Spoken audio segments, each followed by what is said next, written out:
Black holes have long ruled the universe's horror stories. Enigmatic pits of darkness that crush stars, warp time, and erase anything that dares come too close. But what if these cosmic villains aren't the final word in the story of extreme gravity? What if lurking behind their shadow is something even stranger, something that defies our understanding of space, time, and even death itself? Enter the Gravastar, an object that replaces the singularity with a core of dark energy, wrapped in a shell of exotic matter. It has no event horizon, no point of no return, just an eerie, pulsating heart that may store the information black holes lose. Some physicists believe gravastars could be what black holes become, or what they've been all along. And if they're real, they don't just change astrophysics, they rewrite the rules of the universe. What is a gravastar? The terrifying alternative to black holes. The gravastar, which stands for gravitational vacuum star, is a made-up object that looks like a black hole but might have a very different core.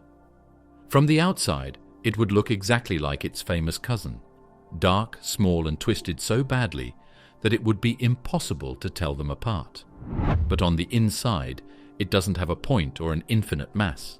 It actually has a heart of dark energy, which is a substance that pushes things away instead of pulling them together. It's surrounded by a strange shell where quantum forces and gravity are in a cosmic battle. The idea was proposed by physicists Pavel Mazur and Emil Motola in the early 2000s, who believed that a gravastar could offer an escape hatch from the terrifying consequences of black holes. If their theory is correct, the universe might not contain any singularities at all. What we've long thought were black holes could instead be something far more stable and far more mysterious. The gravity of gravastars changes the way we think about fall. They're not things that push everything into a point. They're pressure bubbles that stop things from collapsing through quantum mechanical resistance.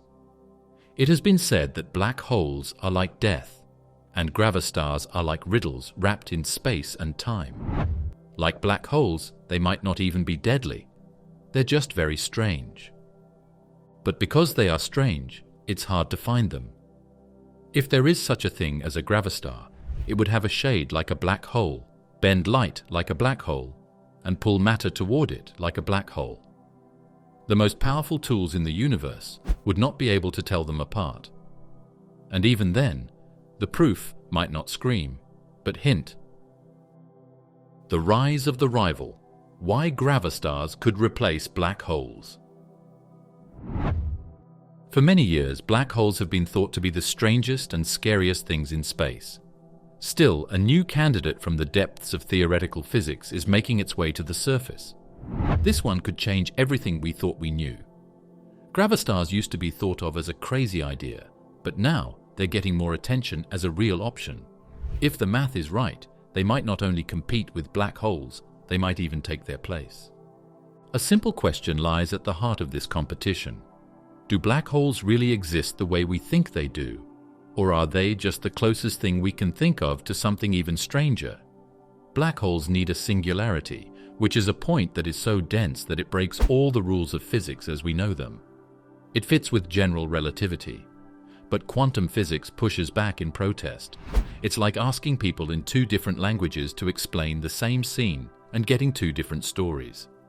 Unlike black holes, gravastars avoid the singularity problem altogether. They propose a cosmic compromise. Instead of collapsing endlessly inward, the core of a dying star undergoes a phase transition. Matter doesn't become infinitely dense, it transforms into a bubble of dark energy. This bubble pushes outward with negative pressure, balancing the immense gravitational pull trying to crush it. What forms is not a singularity but a stable shell, an object with a surface, not an abyss. If gravastars exist, they solve many of the paradoxes black holes leave behind. The information paradox, the question of whether information is lost forever in a black hole, might vanish with it. In a gravastar, information could be encoded on its surface, like a hologram, preserving it instead of erasing it. The laws of physics could remain intact, unbroken, and beautiful. We may already know something is wrong based on what we've seen. LIGO has found that some black hole mergers have left behind weak echoes, which are secondary gravitational wave patterns that don't quite fit our models. Could these echoes be the last echoes of gravastars, not black holes? Could our telescopes be reading the shadows wrong, thinking that the shapes of gravastars are event horizons? The implications are enormous. If gravastars are real, they don't just challenge the concept of black holes, they rewrite our understanding of how the universe handles extreme gravity, information, and even death itself. The problem with singularities. Are black holes physically impossible? The singularity is a scary forecast that lies at the heart of every black hole, a point where the density is infinite, the volume is zero, and the curve of space-time is infinite. Einstein's theory of general relativity says that a heavy star can't be stopped from collapsing after a certain radius. It breaks apart into a singularity, a place with so much gravity that not even the rules of physics can stay alive. But there's a catch. Most of the time, infinity means that something is wrong in science. It's a warning sign, a sign that our ideas have gone into areas they weren't meant to explain. No matter how well it works, general relativity isn't meant to explain things that happen at the quantum level. How about a singularity? That's like quantum size, but with a lot more gravity. Imagine a point in space that doesn't have any dimensions but has more mass than a whole star. Densities and temperatures are growing too fast to measure. There are forces that are so strong that they break space apart. Now you want us to think this is real? That monsters like these are possible in the universe? Quantum physics doesn't agree with it. Uncertainty, odds, and reasonable extremes are good for quantum theory. It hates infinities. In fact, scientists often get rid of them by using methods called renormalization. So when singularities show up in equations, a lot of people see it as a sign that we don't understand reality. This tension has led many scientists to believe that black holes, as traditionally understood, may not be real objects at all, but rather placeholders for a deeper truth. A truth where gravity and quantum physics coexist peacefully. Where collapse leads not to destruction, but to transformation. Gravastars step in as one such possibility. Instead of letting gravity run unchecked, they introduce a quantum safety net, dark energy at the core, pushing back just enough to prevent total collapse.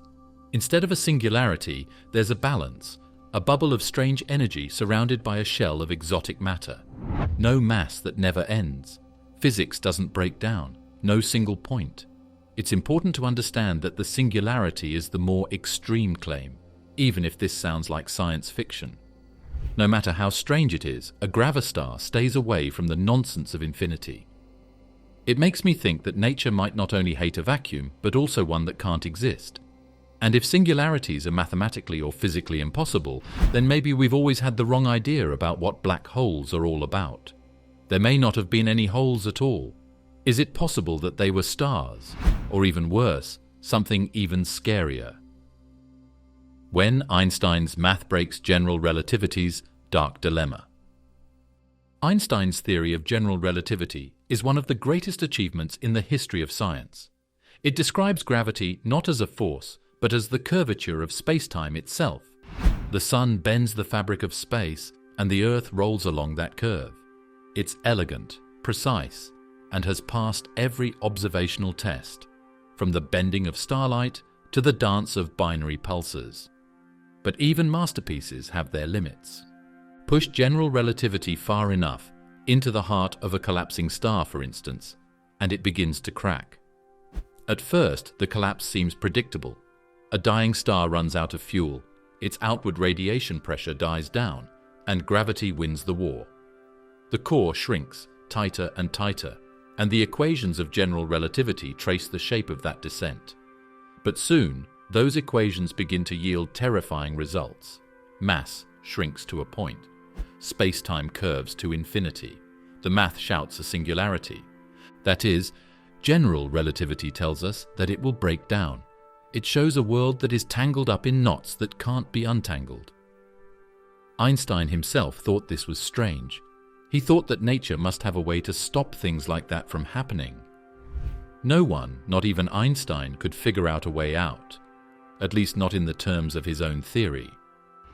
Quantum physics is the thing that is missing. General relativity is the theory that explains things like galaxies, stars, and planets. It doesn't know anything about the small, though. It doesn't take into account how particles and energy behave randomly and uncertainly at quantum levels. And that's a fatal blind spot in the very center of a black hole or at the beginning of the universe. The two ideas, general relativity's smooth spacetime and quantum field's crazy dance, won't come together. They're not just hypothetical objects. They're potential rescue missions for Einstein's theory. A gravastar doesn't need a singularity. It proposes a quantum patch over the broken math. Where general relativity sees infinite curvature, a gravastar inserts exotic matter and negative pressure. Where physics threatens to collapse into nonsense, it finds balance. Instead of an event horizon, a gravastar has a shell. Instead of a singularity, a gravastar has vacuum energy. It's not just a new kind of object, it's a new kind of compromise, a cosmic treaty between gravity and quantum law. However, if gravastars do exist, they would not prove Einstein's theory wrong. Instead, they would support it. They would show that general relativity is still right, but not fully. Like a pretty map that's missing one edge, it's ready for the next group of travelers. The strange birth of a theory. How two physicists challenged cosmic collapse. No camera or particle accelerator were the first things that were used. Instead, a thought experiment was used. In the early 2000s, scientists Pavel Mazur and Emil Motola looked again at the black hole, which is one of the most important ideas in modern astronomy. For many years, black holes were thought to be the final stage of star death, the most mysterious and theoretically certain conclusion. Mazur and Motola weren't sure, though. They asked, what if the story didn't end with a singularity? Their proposal was radical. Maybe black holes don't collapse into infinite density. Maybe, at the brink of that collapse, something stranger takes over, something fueled not by mass or heat, but by dark energy itself. That idea gave birth to the Gravastar, short for gravitational vacuum star. It wasn't just a tweak to black hole physics, it was a rewrite. They imagined a star that looked from the outside almost identical to a black hole, massive, dark, and dense. But inside, everything was different. No singularity, no event horizon. Instead, at its heart was a core of vacuum energy, the same strange substance that's accelerating the expansion of the universe. Surrounding it was a thin shell of ultra-dense matter, exotic, quantum, and highly unstable. This wasn't a hole in space-time. It was a cosmic bubble, stabilized by the laws of quantum field theory. What's the main idea? Things might not go all the way through when a star falls apart. Pressure from the quantum void could push against gravity just before a singularity forms. Something like a bounce could happen, creating a new balance. Instead of a black hole, a gravastar might form. The physics weren't made up. Their idea was based on real equations that are only sometimes used in this way. It was like they found a tiny bit of ground between general relativity and quantum physics, two theories that are always at odds with each other. The gravastar wasn't just a what if, it was a real chance. Of course, the reaction from the astrophysical community was cautious. Some dismissed it as a mathematical curiosity, a clever idea unlikely to manifest in real stellar collapse. Others were intrigued. It offered an elegant solution to problems that had haunted physicists for decades: the information paradox, the singularity, the failure of general relativity at small scales. And the most tantalizing part? Gravastars might already be out there, indistinguishable from black holes, until you look just close enough. What Mazur and Motola proposed wasn't just a new kind of star. It was a challenge to the very structure of the cosmos, a call to question the finality of black holes. And in doing so, they cracked open a door to a darker, more exotic universe, one we may already be living in. Dark energy inside a star, when space-time turns against itself. Gravastars are a very strange phenomenon that requires us to look into something even stranger than black holes. Dark energy, the unseen force that is pulling the universe apart faster and faster.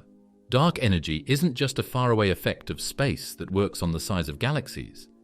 If the Gravastar model is right, dark energy could also be deep inside stars.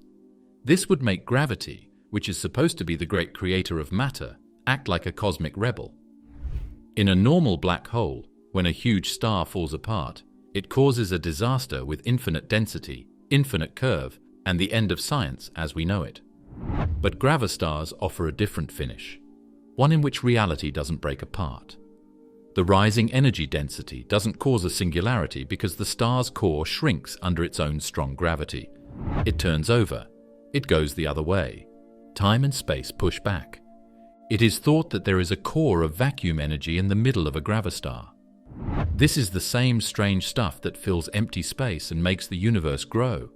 But in this case, the energy in the atmosphere is squished into a very small space, making a ball of opposition. The core doesn't pull things in like gravity usually does. Instead, it works like a balloon expanding. It pushes outward and stops the fall with a force that doesn't weaken like gravity does. In fact, as the core shrinks, it stays the same, or even gets stronger. This energy from the space doesn't act like any other material. It has negative pressure, which is a strange and confusing idea in the field of physics. Normal matter sticks together and gets smaller when pushed, but vacuum energy doesn't do that. This grows. It makes space-time longer. And in the heart of a star that is dying, it might get so strong that it stops a singularity from forming at all. This is why some theorists consider the gravastar a kind of cosmic rebellion. Instead of succumbing to gravity's ultimate death sentence, space-time itself fights back, using the most exotic energy in existence. The shell that forms around this vacuum core becomes the structure we observe, a stable, nearly impenetrable layer made of exotic quantum matter. A strange kind of chemistry happens when a mass collapses, but it doesn't destroy itself. Instead, it creates a new kind of balance because of how quantum physics and gravity work together. There's a clever twist in this. There may be a force that keeps stars from crashing into each other that also keeps the world from falling apart. It was once thought that dark energy only worked on the largest sizes, but it may have a small but important part in how stars die and come back to life. Gravastar versus a black hole, a clash of the cosmic titans. A gravastar and a black hole might not look different at first glance. Both come from the breakup of very large stars. Both have very strong gravity pulls. Anything that gets too close seems to get caught in both. But these superficial similarities hide a cosmic rivalry. Two very different ways for dying stars to end their lives, and two very different ways of seeing the world. Let's start with the outside. From a distance, a gravastar would look eerily like a black hole. Its gravitational field could be nearly identical. Light would still bend around it. Matter would still spiral in, heated to incandescence in glowing accretion disks. It might even cast a shadow, similar to what astronomers captured in the Event Horizon Telescope image of M87*. To a casual observer, the two would be virtually twins. Where a black hole has an event horizon, a point of no return where nothing, not even light, can escape, a gravastar has a hard surface, albeit a strange one. This boundary is made of exotic matter, or a quantum shell, and it resists collapse, not with mass, but with pressure born from the very fabric of space-time. If you fell into a black hole, you'd never know you crossed the horizon. But with a gravastar, you might hit something, or bounce off, or be shredded by quantum forces as exotic as they are deadly. Take a look inside. There is a singularity in a black hole. This is a point with no volume and infinite density where all known physics breaks down. It's the end of our ability to understand. This is not true for a gravastar, though. There is an area of vacuum energy or dark energy at its center that creates negative pressure that pushes outward and fights gravity's pull. It's not just a change in structure. It has to do with philosophy. When it comes to math, black holes are dead ends. One way out is to use gravastars. The twist is that gravastars could turn into black holes. As densities rise and mass falls, there may be a phase transition, a change caused by quantum effects or strange states of matter that stops the collapse before a singularity forms. From this point of view, black holes don't exist. They're just masks that gravastars wear, since our tools aren't sharp enough yet to see through them. There's also a thermodynamic battle between the two. Black holes famously emit Hawking radiation, slowly evaporating over unimaginable timescales. But gravastars, their thermodynamic behavior is still theoretical, but some models suggest they could be stable, long-lived, and possibly even avoid information loss altogether. In that sense, they might not just be different, they might be better. The clash between gravastar and black hole isn't just a scientific debate, it's a war between interpretations of reality, between ultimate collapse and strange stability, between the idea that the universe ends in silence and the possibility that even death has another form. The evolution hypothesis: are black holes just gravastars in disguise? What if everything we thought we knew about black holes, those scary space-warping places where matter and energy break apart, was wrong? What if the universe doesn't really make a singularity? What if, instead, something much stranger comes out of a dead star? This is the interesting part of the evolution hypothesis. Black holes might not be the final resting place of stars that have collapsed, but rather a step along the way to the birth of something more unusual: gravastars. When a big star falls apart from its own weight, gravity takes over and the core gets smaller.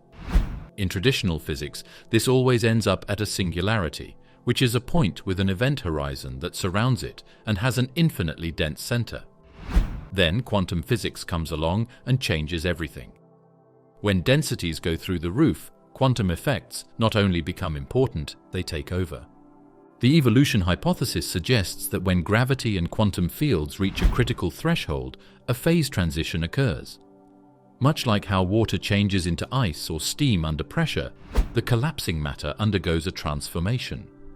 Instead of continuing to collapse into a singularity, the matter converts into vacuum energy, the same mysterious force driving the accelerated expansion of the universe.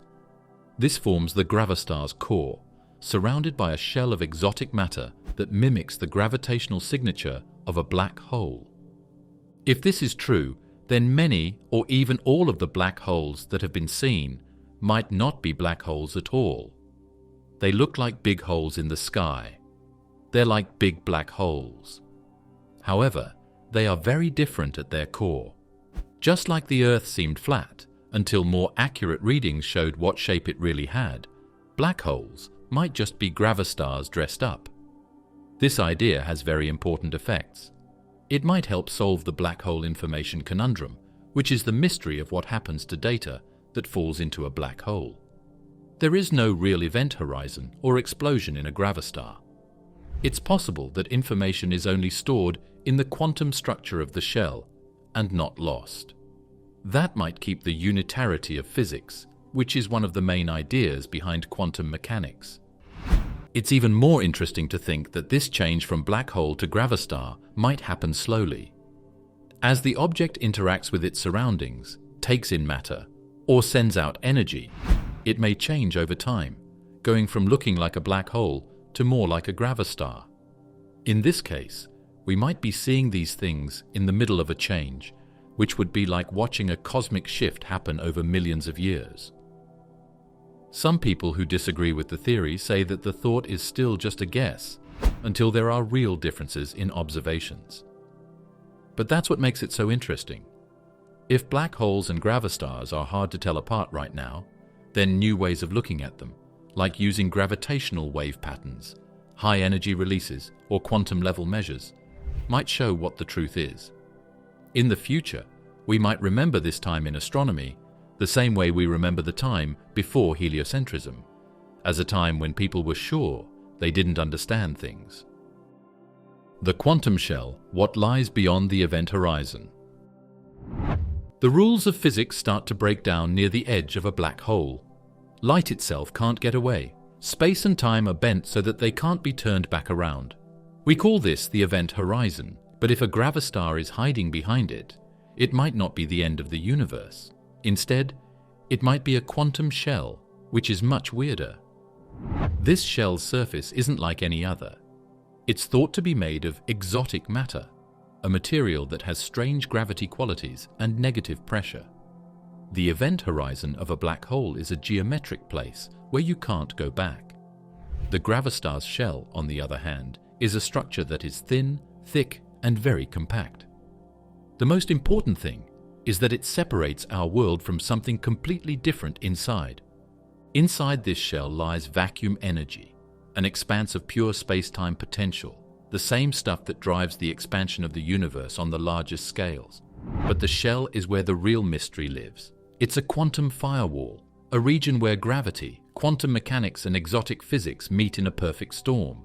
It may be the most dangerous and dynamic membrane in the cosmos, thinner than an atom, yet stronger than the core of a neutron star.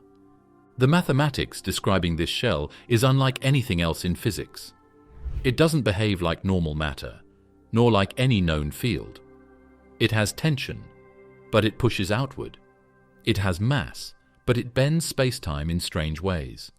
And while light might be trapped by it, some models suggest that quantum tunneling could allow information to leak out slowly, like steam escaping a pressure cooker. Here's where the idea gets really scary. The quantum shell might not stay the same. Based on theoretical models, it might be able to ripple, pulse, or even move in some situations. These movements might send out signals that are slightly different from the clean ringdown of a real black hole. These signals could be gravitational waves or strange particle bursts. In a way, the gravastar may have a heartbeat, a pulse that travels through space-time and is hidden among the data we already have on black holes. A few scientists say that quantum gravity starts to play in this shell. Inside the black hole, general relativity doesn't work, but a quantum theory of gravity might be able to explain what's going on here on the surface of the gravastar. Loop quantum gravity, string theory, and other theories all try to explain this boundary.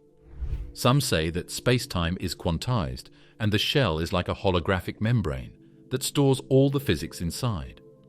The shell becomes the ultimate firewall, protecting the universe from the wild vacuum within.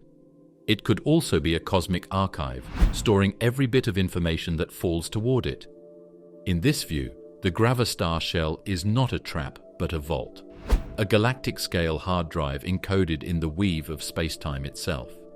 So when we look into the darkness at the center of a galaxy and see nothing, we might not be seeing the end of the universe. We might be seeing its most advanced structure, not a void, but a shell, not death, but a boundary. Vacuum at the core, the engine of a gravastar.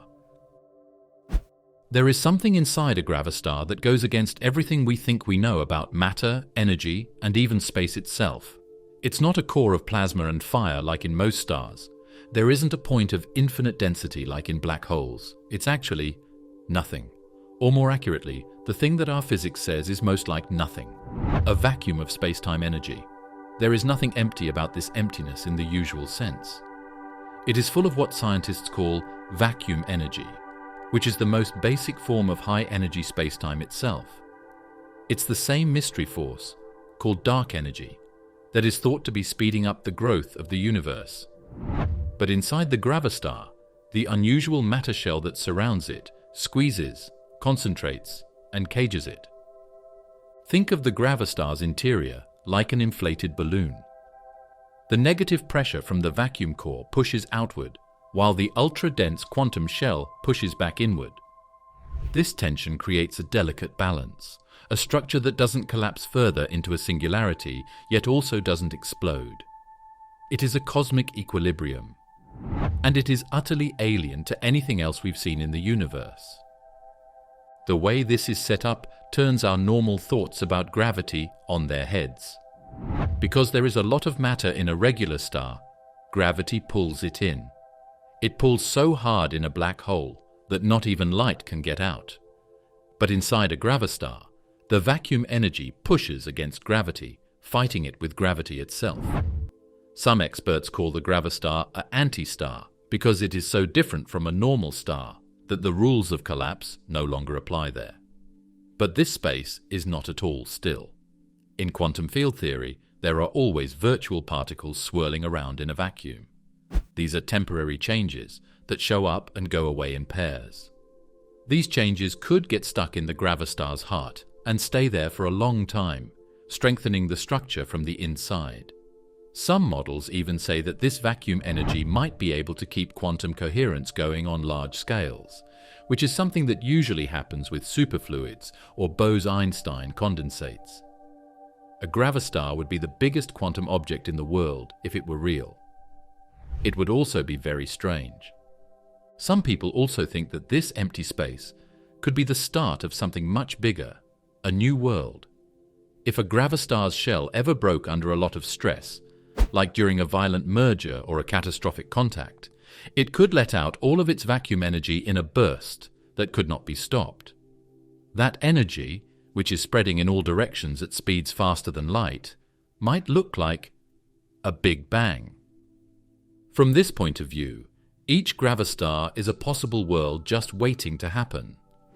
And now, for the most crazy idea, what if our world is inside a gravastar? Could it be that the Big Bang wasn't a singularity, but rather the rush of energy from inside a cosmic shell that had been broken? Sure, it's just a guess. But in theoretical physics, black holes are now known to exist even though people used to think they were made up. No singularity required, gravity without the infinite. For more than 100 years, black holes' singularities have both scared and fascinated us. Singularities are those strange points of infinite density where space, time, and the laws of physics seem to disappear. Einstein's theory of general relativity comes to a dead end there. Of course, what if nature can't handle infinities? It's possible that singularities are not only strange, but also wrong. There is a way out of this cosmic pit with gravastars. Gravastars don't end in a singularity like black holes do. Instead, they have a shell and a core of vacuum energy that make up the point of no return. There's no reason for a gravity fall to keep going forever. Instead, the vacuum core's negative pressure stops collapse before it can happen. Everything has changed. There are a lot of problems in current theoretical physics that singularity-free models like the Gravastar try to solve. One reason is that they don't have the same problems with math that black holes do. In a singularity, the density is endless, time stops, and the curve of space is not defined. In other words, the equations stop working.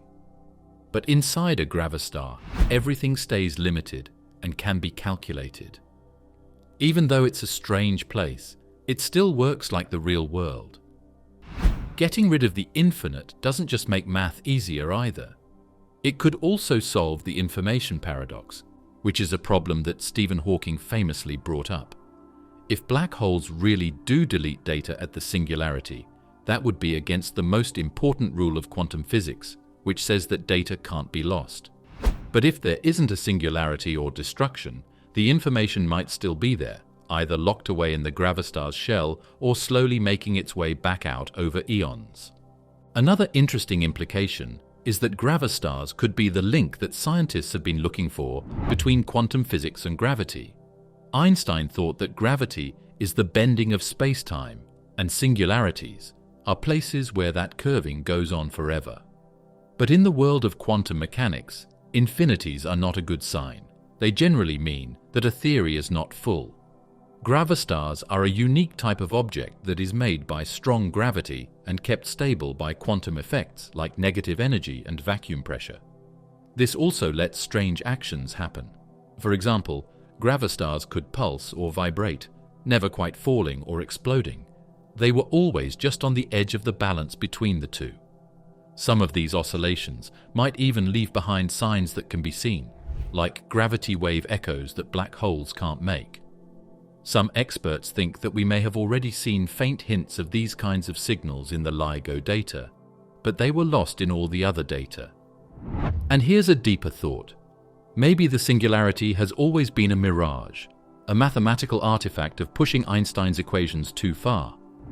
Gravastars suggest the universe may have more elegant ways of handling collapse than crushing matter into infinite oblivion. Pressure in reverse, the star that pushes outward. What does pressure mean most of the time? It means pushing in. In a star, gravity squeezes the gas inside, and in the heart of a neutron star, dense matter presses down on it. This is called pressure. But gravastars turn that idea on its head. These things are not only strange, but they also go against everything we think we know about reality. At the center of a gravastar is a core full of vacuum energy, the same strange material that we connect with dark energy, the force that is speeding up the expansion of the universe.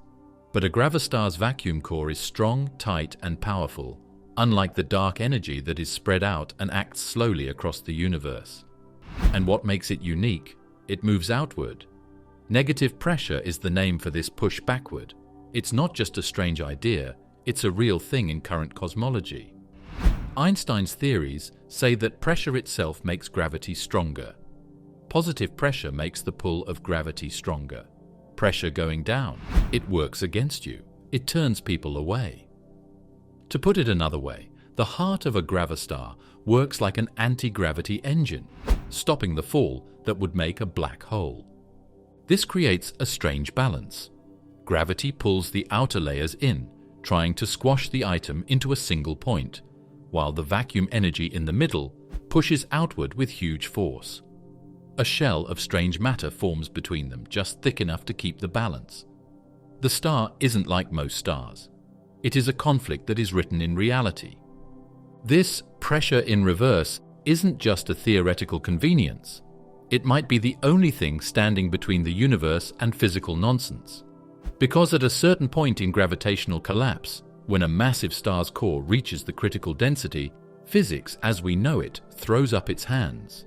But with negative pressure in play, the collapse can stop. Not because something breaks, but because something pushes back. This repulsive force doesn't behave like a regular explosion. It's stable, silent, and contained. It doesn't explode outward. It pushes inwardly against the inward push, like two mirrors reflecting each other into infinity. The result? A structure that resists both death and birth, trapped in an eternal balancing act. Could this negative pressure be a natural byproduct of space-time itself? Some physicists believe it might be an emergent property of quantum gravity, a field still in its infancy, but one that suggests the vacuum isn't empty, but boiling with activity at the smallest scales. If true, gravastars could be windows into quantum space-time itself. But what this means is even more important. We think that if negative pressure can stop a black hole from growing, then it must do that all the time. It's possible that the cold, dead husks we thought were black holes are actually hot with tension and full of strange energy. They are held in check not by darkness, but by cosmic resistance. Thermodynamics of the impossible. How heat behaves in a gravastar. It seems like there shouldn't be any mysteries in thermodynamics, the study of how heat and energy move. We do use it to make engines, power towns, and even make dinner. But when you try to use thermodynamic rules on gravastars, the whole thing seems to be written in a different language. These strange cosmic events don't just bend space. They may also change what it means for heat to move, store, or leave. Gravastars and black holes may look a lot alike at first glance. They are both very thick, very big, and very strange. But the differences are very clear when you look into the physics inside, especially how they handle entropy and temperature. For example, black holes are described by their entropy. In fact, their surface holds the highest amount of entropy that can be stored in a unit of area. The holographic principle is a very strange idea that says all the information in a black hole is saved on its event horizon. It came from that thought. A gravastar, on the other hand, does not have an event horizon or a singularity. So where does the chaos go? The second law of thermodynamics says that entropy must rise in a closed system. How does the system follow this rule? This is where things go crazy. In a gravastar, the exotic shell separating its core from the rest of the universe is theorized to behave like a perfect thermal barrier. Inside, the core of vacuum energy may have zero entropy, a perfectly ordered state. The shell, made of ultra-dense quantum matter, becomes the star's thermal engine. It's here where entropy might be concentrated, distributed not evenly across a surface like in black holes, but stored in oscillating quantum states, a kind of thermodynamic hologram written not just on a surface, but in the space-time between. Strange things happen because of this setup. For instance, the gravastar might give off a different kind of radiation than a black hole. Hawking radiation leaks from the edges of an event horizon because of the production of quantum pairs. A gravastar, on the other hand, might send out strange, non-thermal energy bursts that are caused by changes in the shell. These might show up as strange echoes in gravity wave data, weak but observable signs of thermal processes taking place without a real boundary. But even more disturbing is the question of equilibrium. If the vacuum core has negative pressure and zero entropy, and the shell is the only part holding thermal data, then a gravastar is constantly resisting entropy's tendency to spread. It's not just thermally unique, it's thermally improbable, and yet, somehow, stable, like a machine built to break every rule, but never actually does. The information paradox is another one. Black holes are places where matter disappears into a singularity. There is disagreement among scientists about whether this knowledge is lost forever. Matter never really goes into the void in a gravastar. It's instead absorbed into the upper shell, which means that data isn't lost but locked and may be available in ways we haven't thought of yet. Some ideas even say that gravastars might be like cosmic safes, keeping the past and chaos of everything they eat. If that's true, it means horrifying things. This means that gravastars are not just real things. They are thermodynamic rebels who, with one hand, keep the universe's rules together and with the other quietly change them. And maybe that's the most terrifying part of all. Because if they can exist, these cold inverted furnaces that defy collapse, resist entropy, and store information like vaults, then the universe isn't just stranger than we thought. Light at the edge. Can anything escape a gravastar? In a world where light is everything, the places where light dies are the scariest. This is what black holes are known for. They don't just catch light, they wipe it out of the visible universe. It's impossible for anything to get past the event horizon. There is one catch though: gravastars. They don't have a crash point. That changes everything. So what happens to light when it tries to flee a gravastar? The answer lies in the shell. This ultra-thin layer, possibly just a few Planck lengths thick, is theorized to be composed of exotic quantum matter. It replaces the black hole's point of no return with something stranger. A membrane that absorbs, reflects, or warps light depending on conditions we don't fully understand. Unlike a black hole's singular edge, a gravastar's boundary could be semi-permeable. Some theories suggest that photons hitting this shell may bounce off, unable to penetrate or pass through. Others propose the possibility of temporary absorption, light being caught in quantum loops, held like a whisper in an echo chamber before being re-emitted in distorted form. In this way, gravastars might glow not from infalling matter like black holes, but from internal quantum agitation, ripples in the vacuum trying to reach freedom. But this freedom is questionable. Because of the intense gravitational gradient just outside the shell, any light emitted from near the surface would be gravitationally redshifted to extreme levels. That means even if photons manage to escape, their wavelengths could be stretched so drastically that they become undetectable. What we might see, if we see anything at all, is a ghost light, a faint shimmer on the edge of space and time. There's one more scary option. Gravastars might bend light in ways that look like black holes, making them look like visual illusions. Their shells might bend space-time so much that photons that are close to the surface are pulled into tight orbits. This makes photon spheres, which are rings of trapped light that glow. This might look a lot like the shadow of a black hole from far away, fooling even our most powerful telescopes, like the Event Horizon Telescope. It's always the little things that matter, though. Some scientists say that gravastars might make light echoes, which are short, repeated flashes of energy that happen after a merger as leftover radiation from the shell bounces around in space. If black holes were normal, these sounds would not happen. They would be proof that light doesn't die at the edge if we could find them. It gets caught, bent, and thrown back. Then there is the darker, more disturbing thought. Maybe light never really leaves. It's possible that it's taken in by the quantum fabric of the shell and rearranged into information. It's then saved like books in a cosmic library, only to be released in random bursts or never at all. It would not be light the way we know it. Being able to remember, keyed up, tangled up, always. The holographic star. Does a gravastar encode the universe? The gravastar isn't just a strange thing in the real world. It may also hold the key to the holographic principle, one of the most strange ideas in modern physics. At its heart, this theory says that data encoded on the edges of a volume of space can fully explain all the information inside that volume.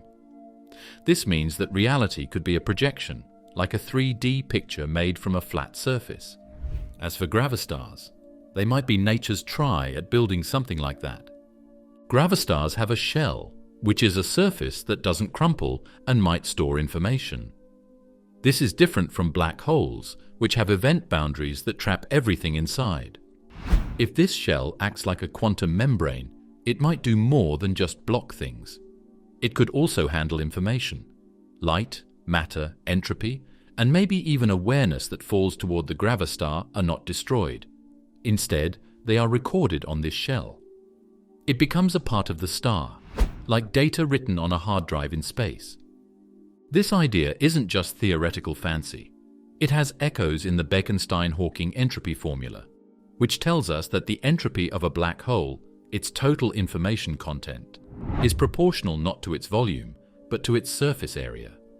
Gravastars, if they obey similar laws, could be the living embodiment of this principle, allowing for an information-preserving cosmos without the terror of singularity-induced erasure. Now envision a gravastar as a network point made of holograms. If there are a lot of gravastars in the universe, they might store and send information like cosmic computers, with each one keeping a small piece of reality. Could these shells talk to each other and send quantum data through fields that are entangled? Could they be writing down the story of the world one piece at a time? It's not as crazy as it looks. Holographic duality is becoming more popular in the fields of string theory and quantum gravity. A rather long name, the ADS-CFT correspondence, suggests that a field theory on the edge of a space can fully explain a gravity system inside that space. Gravastars might be a natural way for this idea to come to life, a spot where space-time, gravity, and information come together in a way that is neither chaotic nor disorganized. But there is also an evil side to it. If a gravastar's shell stores all the information from every atom, photon, and moment it has taken in, then it turns into a jail of memory in space. There is no real loss, but there is also no real freedom. We might not be able to get that information ever again. It's out there, just out of reach, hidden in the way space is built. From the outside, the gravastar might look very calm, be quiet, still. But inside that line, a world of data could be humming, locked in quantum complexity and storing not only matter, but also moments. The gravastar is more than just a thing if time and memory can live together in its skin. Beating in the dark. Do gravastars have a cosmic pulse? We usually think of stars as constantly hot ovens. They burn, they shine, and then they die. On the other hand, gravastars might not do what it says.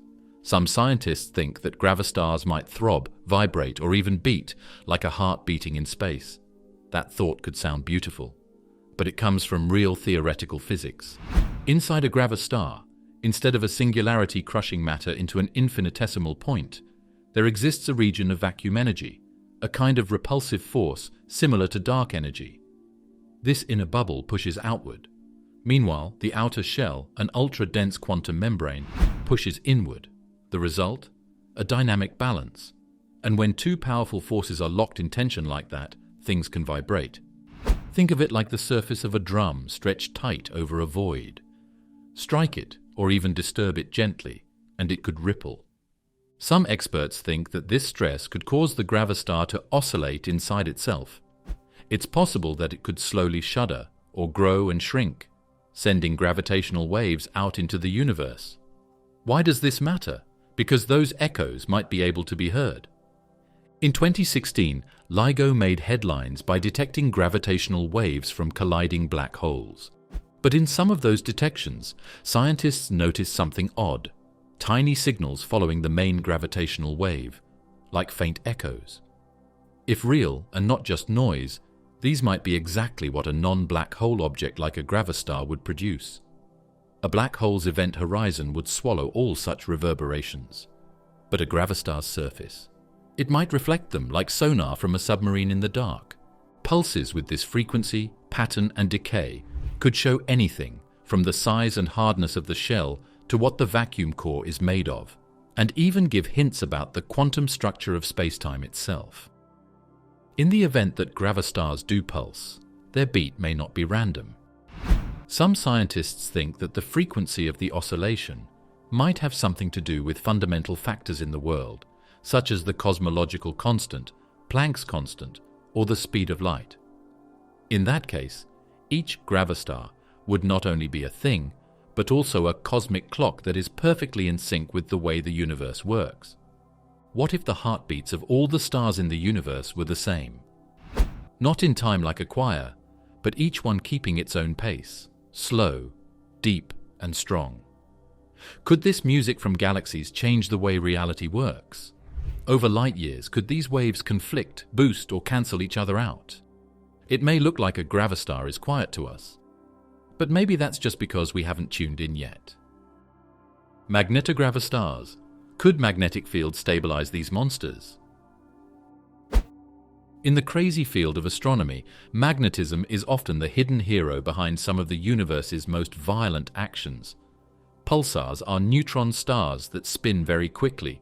Their lighthouse-like beams are caused by magnetic fields that are 1 trillion times stronger than Earth's. Magnetars are even more powerful than that. Their magnetic fields are so strong that they can twist space-time and release more energy in a second than our sun does in 1,000,000 years. So it makes you wonder, what happens when you add strong magnets to something strange, like a gravastar? The phrase magnetogravastar hasn't been used much in astronomy yet, but it will be used more and more. A gravastar is a possible option to a black hole. It is made when a star that is collapsing is stopped by a shell of strange matter and vacuum energy. What role might magnetic fields play in how it forms and how it behaves? Another reason is that the process of a neutron star, black hole, or gravastar collapsing is often full of rotating and magnetic instability. It is possible for these magnetic fields to get very strong in a supernova. If a gravastar forms in a place with so much chaos, it will probably take on a strong magnetic field. But the field might not get sucked into an event horizon like a black hole does. Instead, it might interact with the gravastar's quantum shell, bending, charging, and maybe even stabilizing it. Some theoretical models propose that intense magnetic fields could actually support the outer shell of a gravastar, countering internal pressure fluctuations and helping prevent collapse. Others suggest the opposite, that too strong a field could destabilize the structure, disrupting the delicate balance between vacuum energy in the core and the shell's negative pressure. It's a dance of force, electromagnetic versus gravitational, quantum versus relativistic. There's also a different, more hypothetical view. If a gravastar makes or keeps a strong magnetic field, it could make polar jets, which are similar to what you see in quasars and black hole accretion systems. But if there wasn't an event limit, the way it works might be different. Instead of matter spinning in and out at the poles due to gravity torsion, the gravastar could use its magnetized shell to create currents that push matter away, which could lead to bursts of plasma or light that we haven't thought of before. This opens up an interesting option for discovery. Could we tell magnetogravastars apart not by their gravitational waves or accretion signs, but by the magnetic patterns they leave behind? Strange polarization patterns in faraway radiation, gamma-ray flares that can't be explained, or even changes in the magnetic fields between stars could all be signs of these magnetic titans. In a universe where many astrophysical mysteries remain unsolved, gamma-ray bursts, fast radio bursts, and ultra-high-energy cosmic rays, perhaps one or more of those events come not from black holes or magnetars, but from something in between, something darker, something we haven't yet named. If magnetogravastars exist, they could bridge the gap between the dense stellar remnants we know and the exotic unknowns we theorize. They would open a whole new branch of astrophysics, where the cosmos doesn't just crush matter into darkness but charges it, spins it, and sets it alight. The spin factor, how rotation could change everything. Most things in space move around. Black holes, which look like empty spaces, can spin at speeds very close to the speed of light. So can planets and stars. This rotation, or rotational momentum, changes the way we think about small things in a big way. What does it mean to add spin to a gravastar? What this means could be shocking. A gravitastar that spins is more than just a bubble of static energy. The universe is a powerhouse, one in which the quantum void inside spins at unimaginable speeds, pulling space-time with it. A spinning gravastar could have a huge effect on the physics around it, similar to how a spinning black hole flattens out at its poles and makes an ergosphere, an area where nothing can stay still. But unlike black holes, gravastars lack an event horizon. That means theoretically, they can present external observers with measurable differences in how matter and light interact with the spinning geometry near their surface. For instance, while a Kerr black hole, a spinning black hole solution in general relativity, has no solid surface, a spinning gravastar has a shell, an actual structure that might reflect or absorb incoming energy differently depending on its velocity. One prediction is that frame dragging, the process by which a rotating massive object twists nearby spacetime, could behave differently in gravastars. The quantum shell may not twist in the same smooth way as a Kerr horizon. Instead, it could lead to turbulence in spacetime itself, creating effects observable by highly sensitive instruments, such as shifted polarization in light or anomalies in the orbit of nearby bodies. Even more interesting is the idea that spinning gravastars might be naturally unstable in some conditions, which could cause cycles or precession modes that aren't seen in black holes. Some scientists think that these instability issues might show up as regular releases of gravity waves, which are very weak but clear signs that travel through space. The arrangement inside a gravastar could also be changed by rotation.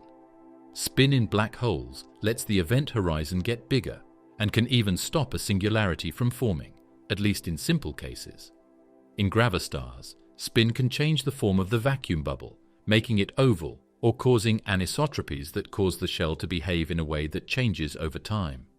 In very strong models, spin could even cause short-term instability where the shell pulses or loses energy, similar to what happens in quasars or gamma-ray bursts. Could spin be the key to detecting gravastars? Perhaps. If gravastars exhibit unique rotational behavior, whether in how they interact with matter, emit gravitational waves, or affect nearby magnetic fields, it could help separate them from black holes observationally. Advanced detectors like LISA, which will specialize in long-period gravitational wave detection, could pick up on the subtleties of these differences, especially from massive rotating gravastars at galactic centers. The universe doesn't stay still. It moves around and spins. Gravastars may show themselves during that cosmic spin, not as quiet shadows, but as twisted physics engines that work just outside the known laws. We might not only learn what they are when we finally catch one in the middle of a spin, we might also learn why they are. Monsters can only be made by gravity, but spin changes how the game is played. Most things in space move around. Black holes, which look like empty spaces, can spin at speeds very close to the speed of light. So can planets and stars. This rotation, or rotational momentum, changes the way we think about small things in a big way. What does it mean to add spin to a gravastar? A rotating gravastar isn't just a static bubble of vacuum energy, it's a cosmic dynamo, one where the quantum vacuum interior swirls at unimaginable speeds, dragging spacetime along with it. Just as a spinning black hole flattens at its poles and creates an ergosphere, a region where nothing can remain at rest, a spinning gravastar could radically alter the local physics around it. But unlike black holes, gravastars lack an event horizon. That means, theoretically, they can present external observers with measurable differences in how matter and light interact with the spinning geometry near their surface. For instance, while a Kerr black hole, a spinning black hole solution in general relativity, has no solid surface, a spinning gravastar has a shell, an actual structure that might reflect or absorb incoming energy differently depending on its velocity. One guess is that frame pulling, the way a spinning heavy object bends spacetime nearby, might work in gravastars in a different way. It's possible that the quantum shell won't spin as smoothly as a Kerr horizon. Instead, it could cause turbulence in spacetime, which can be seen by very sensitive instruments as changes in the way light is polarized or strange things happening in the orbits of nearby objects. Even more interesting is the idea that spinning gravastars might be naturally unstable in some conditions, which could cause cycles or precession modes that aren't seen in black holes. Some scientists think that these instability issues might show up as regular releases of gravity waves, which are very weak but clear signs that travel through space.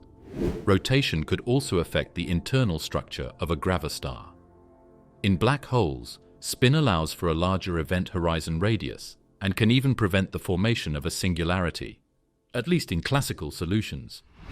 In gravastars, spin might reshape the vacuum bubble itself, turning it oblate or creating anisotropies that lead to dynamic, time-varying behavior within the shell.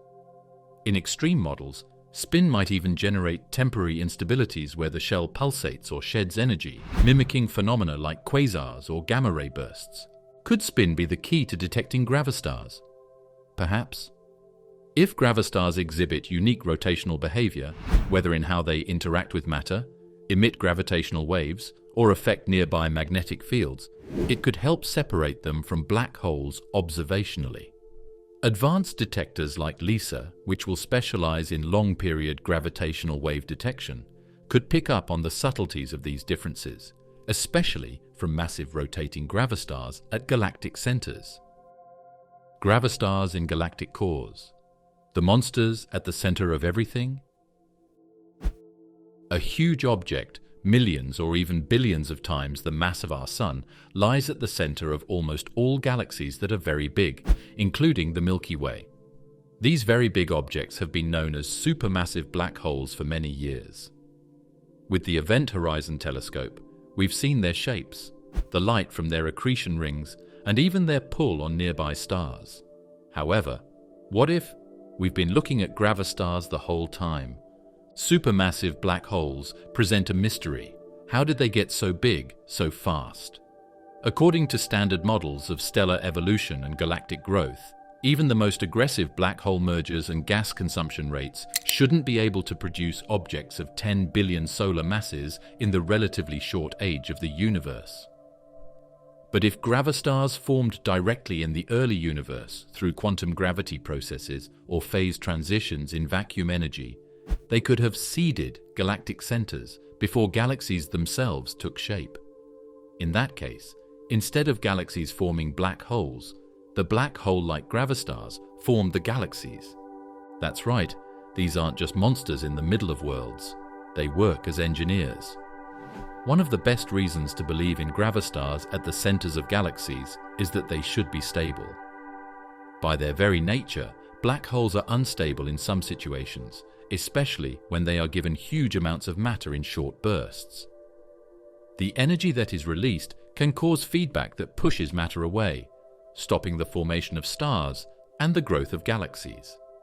But because gravastars have quantum shells and vacuum centers, they may change how this energy moves in a different way. It's possible that their interactions with matter around them would be smoother, more controlled, and maybe even self-balancing. That would completely change how we think about how galaxies evolve.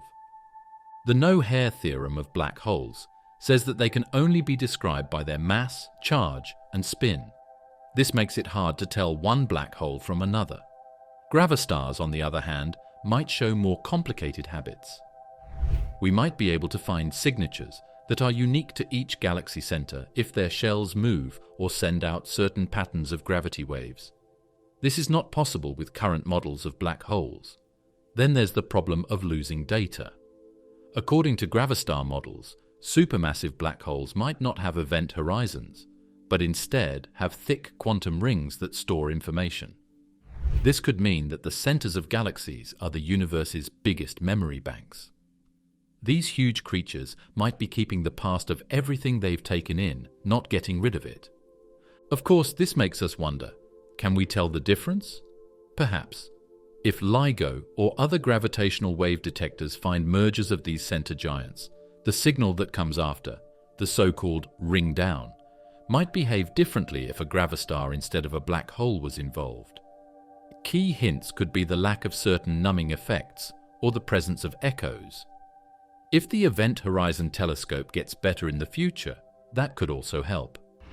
If the shadows of these things are slightly different from what general relativity says black holes should look like, we might start to notice problems. A less clear edge, changes in brightness. Even the sharp photon ring wasn't there.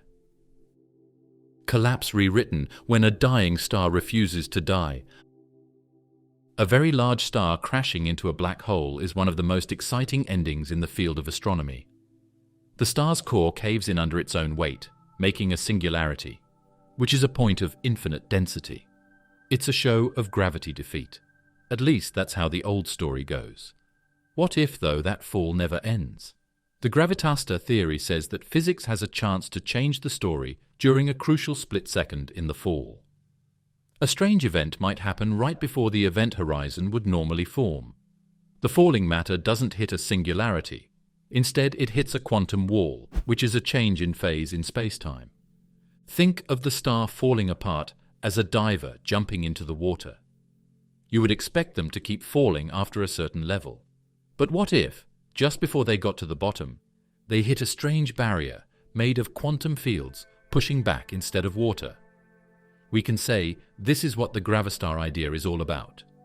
The matter doesn't collapse into a point. Instead, it gets to a place where dark energy forces and quantum effects become stronger. These forces don't just fight gravity, they make it work the other way. The falling matter stops and bounces back, but not in the way that an explosion would. At the center, a vacuum bubble of dark energy forms, pushing outward with negative pressure. Around it, a thin, very thick shell forms, making up the gravastar's outer layer. The laws of classical general relativity break down here, but quantum gravity steps in, and that's the key. In loop quantum gravity, space-time itself is made of discrete loops, tiny building blocks that resist being crushed beyond a certain point. String theory similarly suggests that fundamental strings can't be compressed below a minimum size.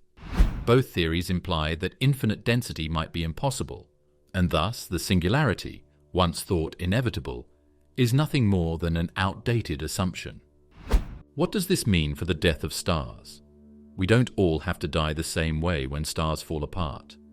We've been calling these things black holes, but sometimes they could be something much weirder. Some could fall apart completely into singularities. Some of them could go supernova and leave behind neutron stars. Some people, though, might find a way to get to this unknown middle ground where matter turns into quantum structure and gravity is turned around and not followed.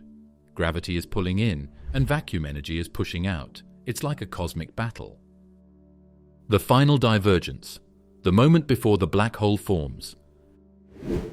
A very big star is falling apart. It no longer has any nuclear fuel, and gravity now controls everything. There are core contracts. The layers on the outside are pushed together. The temperature goes up into the billions. Neutrons join together. Matter breaks down. Then, right before the end of the world, something amazing might happen. We are now at the point of separation. the point at which a dead star either turns into a black hole or something even stranger. Traditionally, this process leads to a singularity, a point of infinite density surrounded by an event horizon, beyond which no information escapes. But what if, instead of becoming a gravitational tomb, the star performs a last-second cosmic pivot? What if the laws of physics themselves intervene? According to gravastar theory, there may be a phase transition right before the event horizon is sealed. Think of it like water freezing, not gradually, but instantly. At a specific temperature and pressure, the state of matter changes. The same could happen with space-time. Under extreme conditions at the edge of collapse, the core might not compress into a singularity, but instead transform into something else entirely, a dark energy-filled vacuum bubble surrounded by an ultra-dense shell. At this very brief moment in time, just a few hundredths of a millisecond before a black hole forms, space-time may stretch, retract, and settle into a new shape. It would still look like a black hole from the outside. It would be hard to tell the difference between gravity. The light would bend, time would slow down, but on the inside, there would be no one point of interest, not an infinity, no end of the world. Some researchers say we may have already seen the faint signs of this split, so it's not just a theory. When neutron stars merge, the gravitational waves they send out can sometimes have echoes, which are very weak reverberations that can't be explained by normal black hole models. The Event Horizon Telescope may have seen shadows of black holes that aren't really shadows at all, but rather the fuzzy edges of something less solid, just like a gravastar. At this point, when the two spheres split, there is a fulcrum or cosmic turning point, where the fate of a star is decided not only by its mass, but also by the structure of reality itself. The scariest thing about the gravastar theory isn't that we don't know what goes on inside black holes. It's that we might be looking at something completely different and not even know it. Quantum gravity's answer: how loop theory and strings save the star. In order to figure out how a gravastar could form, we need to look into the very edges of spacetime, which is where general relativity breaks down. Here is the area of quantum gravity. It's where the universe stops being a smooth sheet and starts acting more like an ocean of possibilities, foam, and energy changes. As far as traditional physics goes, a star can't stop falling apart once it passes its Schwarzschild radius, which is also known as the point of no return. Gravity goes on forever. Time changes, the start of a singularity. But this is where relativity runs into a wall. Because infinities are not only scary, they also mean your math is wrong. Quantum gravity is the missing theory that tries to connect Einstein's beautiful curve of spacetime with quantum mechanics' random dance. Loop quantum gravity and string theory are two of the most hopeful options. They both offer unexpected ways to get around the singularity. To begin, let us look at loop quantum gravity. Instead of seeing spacetime as a smooth line, think of it as a weave, with tiny loops and threads sewn together in a moving pattern. In this system, there is a space unit that is as small as it can be. You can only split space so many times. The loops push back when a star falls apart at this very small size. As a nod to quantum geometry, this force that pushes away might work like a spring. The loops get smaller as gravity pulls them in. Then, when the number gets too high, they bounce back. The star doesn't fall apart into a point. Instead, it stays stable, creating a hollow core surrounded by a thick shell. This is exactly what a gravastar is. String theory takes another route. It replaces particles with vibrating strings of energy, whose different modes of vibration create the fundamental forces and particles of our universe. When applied to gravitational collapse, string theory predicts that the intense conditions near a black hole's core may cause strings to stretch and transform, dispersing the mass energy over a larger region instead of concentrating it into a singularity. It is not matter that stops the extreme gravity collapse in either model. It is the framework of spacetime itself. Inside, there is a bubble of dark energy, also called vacuum energy, and negative pressure is pushing it outward against the pull of gravity. This pressure inside the gravastar is what makes it unique. These aren't just science fiction thoughts. Loop quantum cosmology is the field that studies the early universe using loop quantum gravity. Simulations have already shown that the Big Bang may have been a big bounce, in which the universe expanded after contracting. If the whole universe can stay away from a singularity, why can't a star that is collapsing? A new fate for neutron stars. Can they cross the gravastar threshold? Neutron stars are some of the weirdest things in the universe. From the burning ends of very heavy stars they were born. A sphere that is only 20 kilometers wide, they hold more mass than the Sun. Putting a rock in a thimble is not possible. Neutron star matter is so heavy that a teaspoon of it would weigh 1 billion tons. What happens, though, when even these very dense things are hit by gravity? Could they be on the verge of becoming gravastars? There is an old story that says a neutron star can't hold itself up if it gets too much mass, like by absorbing matter from a partner star. Its degenerate neutrons keep its internal pressure up, but gravity finally beats it. It is thought that the neutron star will then fall apart into a black hole. But what if that's not the whole story? The gravastar theory comes in. It means that quantum effects might happen before a neutron star turns into a full-on black hole. Instead of forming a supernova with an event horizon surrounding it, the matter that is falling could move into a new phase called a gravastar state. In this state, a core of vacuum energy forms around an ultra-dense shell of exotic matter. From this point of view, the neutron star doesn't disappear into space. It changes into something new. It wouldn't be easy to make this change. It's likely that the star would go through wild swings, giving off energy through radiation and gravitational waves as it changed its shape. Some scientists think that these special echoes of gravitational waves might be able to be found, which would be the first indirect proof that gravastars exist. They might not be rare events either. They might be the standard for stars just above the neutron star barrier. The equation of state, the relationship between pressure and density inside neutron stars, is still unknown at these extreme levels. But some speculative models suggest there's a pressure plateau, a region where adding more mass doesn't lead to immediate collapse. This mysterious region might be the breeding ground for gravastars, where neutron degeneracy gives way to quantum vacuum dominance. One interesting thought, that some things we now call massive neutron stars may already be going through this change. They're not quite black holes or neutron stars. I'm just waiting, leaning back slowly. With the energy of a change that rewrites cosmic death, it pulses slightly. If this is true, neutron stars could be the cosmic middle ground, like cocoons ready to burst into either black holes or gravastars. And if gravastars are real, it's hard to tell the difference between a dead star and a new kind of object. Supernova forks, one explosion, two cosmic outcomes. Massive stars die in a stunning way called a supernova when they reach the end of their lives. In the blink of an eye, it gives off more energy than the sun will give off in 10 billion years. The heart falls apart. The top layers blow up. A neutron star or a black hole are usually what's left behind. What if there is a third result, something weirder, darker, and more unusual than either of the first two?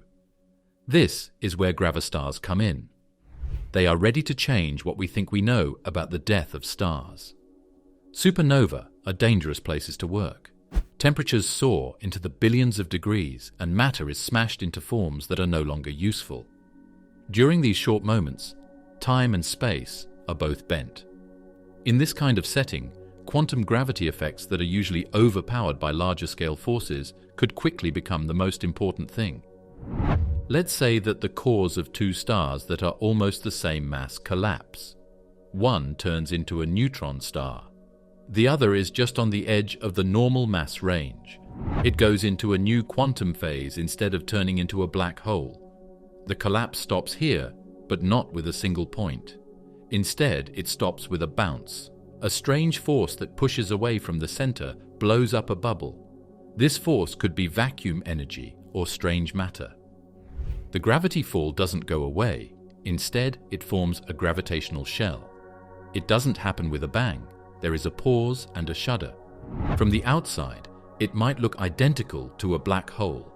There might be no obvious difference in mass, in radiation, or in gravitational pull. But hidden just beyond the would-be event horizon is a structure, a shell, a boundary between the known and the unthinkable. This idea opens up a new branch in the stellar evolutionary tree. One path leads to black holes, as traditional models predict.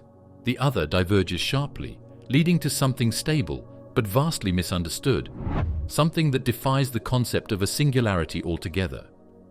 How does the way get chosen? Some scientists think it depends on tiny changes in quantum fields that happen during the collapse. These changes determine whether the star folds into a point or bounces back into a bubble. It's possible that supernovae don't always decide what will happen to them. They're like dice in space, and sometimes they land on Gravastar. Not only would this change how we think about black holes, but it would also make us rethink the whole idea of star death. Each and every explosion could be a puzzle. Every piece left over is a question mark wrapped in reality. Failed black holes when gravity almost wins. At first look, the phrase failed black hole doesn't make sense. Black holes are the best examples of gravity in action. They are so strong and full that not even light can escape. It looks like nature doesn't always go in a straight line, though. In some cases, everything is set up for a big explosion or a terrible fall, but something stops the end. We can't easily see black holes that have failed. They don't give off a lot of light like stars do. They don't go off like supernovae do. Instead, they are just visible enough to be missed. In every way, they look like black holes, but something very different might be going on inside. Pressure, and more especially negative pressure, is the key. Quantum effects might cause a counterpressure as the heart of the falling star gets closer to the Schwarzschild radius, which is the theoretical edge of a black hole. Space-time doesn't get smaller until it forms a singularity. Instead, it pulls back, leaving a hollow vacuum core ringed by a shell of strange matter. This shell doesn't break down from the inside. It fights back. The space inside doesn't act like a normal blank. It acts like dark energy, which is a force that pushes things away. They work together to make something like a quantum cage, which is solid, dark, and tricking. From the outside, it looks like a black hole has formed. The unity never took place, though. This option has very important effects. This means that not all gravity falls end in a crash. That black holes might not be the end of the development of stars, but just one branch. The fact that black holes can fail shows that the universe is even more flexible and strange than we thought. Along with that, it brings up a scary question. How many of the black holes we've found are fakes?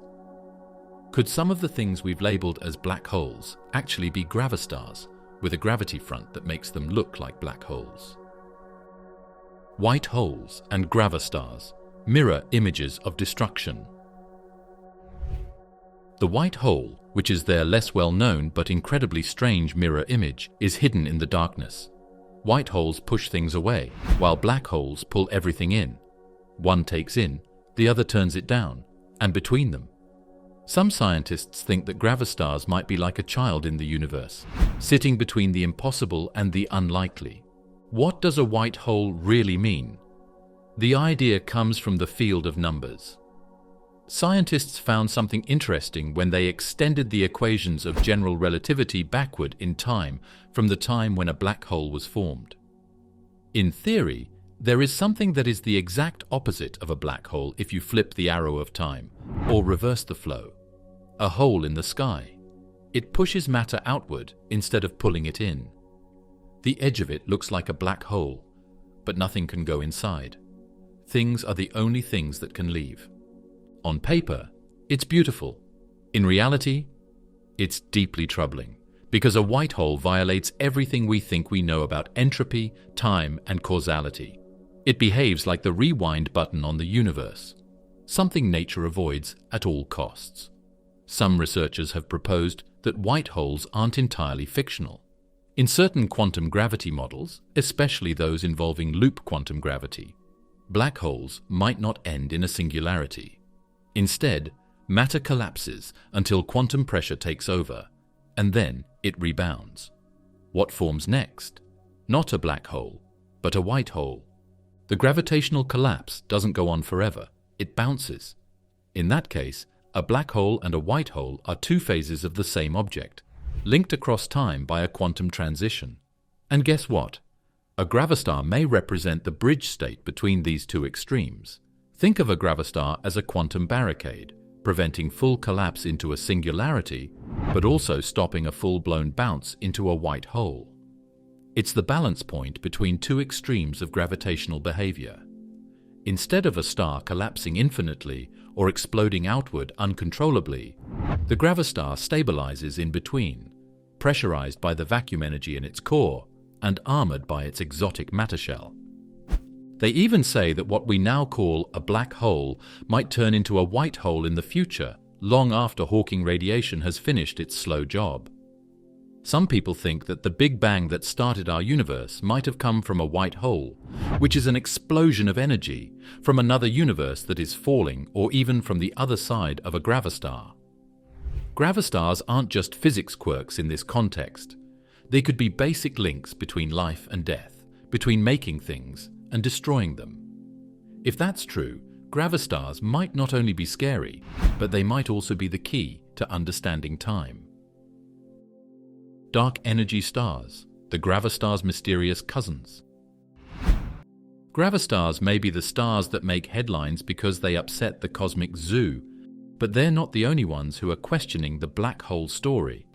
Dark energy stars are their strange and mind-bending cousins. They are a type of theoretical object that might be just as strange, if not more so. Gravastars are like a bridge between black holes and white holes. Dark energy stars are like a different world with all the options, but the vacuum is the main character. Dark energy, as you've likely heard, is the mysterious force believed to be driving the accelerated expansion of the universe. It makes up about 68% of the cosmos, yet no one knows exactly what it is. It's not a substance, but a property of space-time itself, a constant, persistent energy that fills the void. Now imagine if that same force, ubiquitous, repulsive, and largely unknowable, were trapped inside a collapsing star. That's the dark energy star hypothesis in a nutshell. In this idea, a massive star doesn't make a singularity as it falls apart, but something stops the collapse. Dark energy starts to show up inside the core. It's kind of like how the inside pull of gravity is balanced by this pushing pressure. As a result, a massive object that looks like a black hole from a distance because it has strong gravity and bends light. But on the inside it acts very differently. The term dark energy star was first proposed by physicist George Chaplin, who argued that black holes violate key principles of quantum mechanics. In his view, black holes and their singularities don't make sense in a quantum world. So he proposed an alternative, that at the threshold of gravitational collapse, matter undergoes a quantum phase transition, changing the nature of spacetime itself. Instead of plunging into infinite density, spacetime fluctuates, and dark energy takes over. This transition creates a sort of quantum fluid interior that resists further collapse. The surface? It's not a hard shell like a neutron star, but a quantum critical layer, almost like the outer edge of a Bose-Einstein condensate, where particles act collectively in strange and non-classical ways. What makes dark energy stars different from gravastars? The two types are related. Both are based on using strange kinds of pressure to stop fall. Both avoid extreme points. Both also suggest things that look like black holes from the outside. Dark energy stars, on the other hand, think that the whole core changes phases and becomes something completely new. Gravastars work with a vacuum energy bubble surrounded by a thin, unique shell. There is also a difference in the words used. Dark energy stars and gravastars are sometimes used to refer to the same thing. Others make a clear difference based on how the structure or process of formation came about. In either case, they are both part of the same cosmic rebellion, a growing group of things that question the black hole's power. Hidden in plain sight, why we may have already seen a gravastar. Astronomers have been finding small, heavy objects that have all the classic signs of being black holes for decades. They can't be seen. They bring in stuff. They make light bend. They change time. And some even send out relativistic plasma jets that move very close to the speed of light. The catch is that many of these traits aren't just found in black holes. The truth is that they could belong to something else, like an alien, an imaginary thing, or even a gravastar. This is the haunting possibility behind the phrase, hidden in plain sight. Gravastars might already exist in the catalogues of radio telescopes, X-ray observatories, and gravitational wave detectors. We may have measured their spin. We may have mapped their accretion disks. We may have even watched them collide. But if the differences between a gravastar and a black hole lie just beyond our current technological reach, how would we ever know? From a distance, a gravastar bends light in almost the exact same way a black hole does. It creates the same gravitational lensing effects. It warps space-time similarly. If you looked at it through a regular telescope, you'd see the same eerie shadows, the same violent matter swirling, the same radiation jets spiraling out into space. It's scary to think that some of the black holes we think we've found might not actually be black holes. Take Sagittarius A star, which is the very large star in the middle of the Milky Way. It has mass, impact, and what looks like an event horizon, which are all signs of a black hole. We haven't seen that sky though. We've assumed that it's there. The trouble is that gravastars don't really have an event horizon. They have a thin, strange shell made of quantum matter. So, from a certain distance, the almost horizon of a gravastar might look like the real thing. Another case.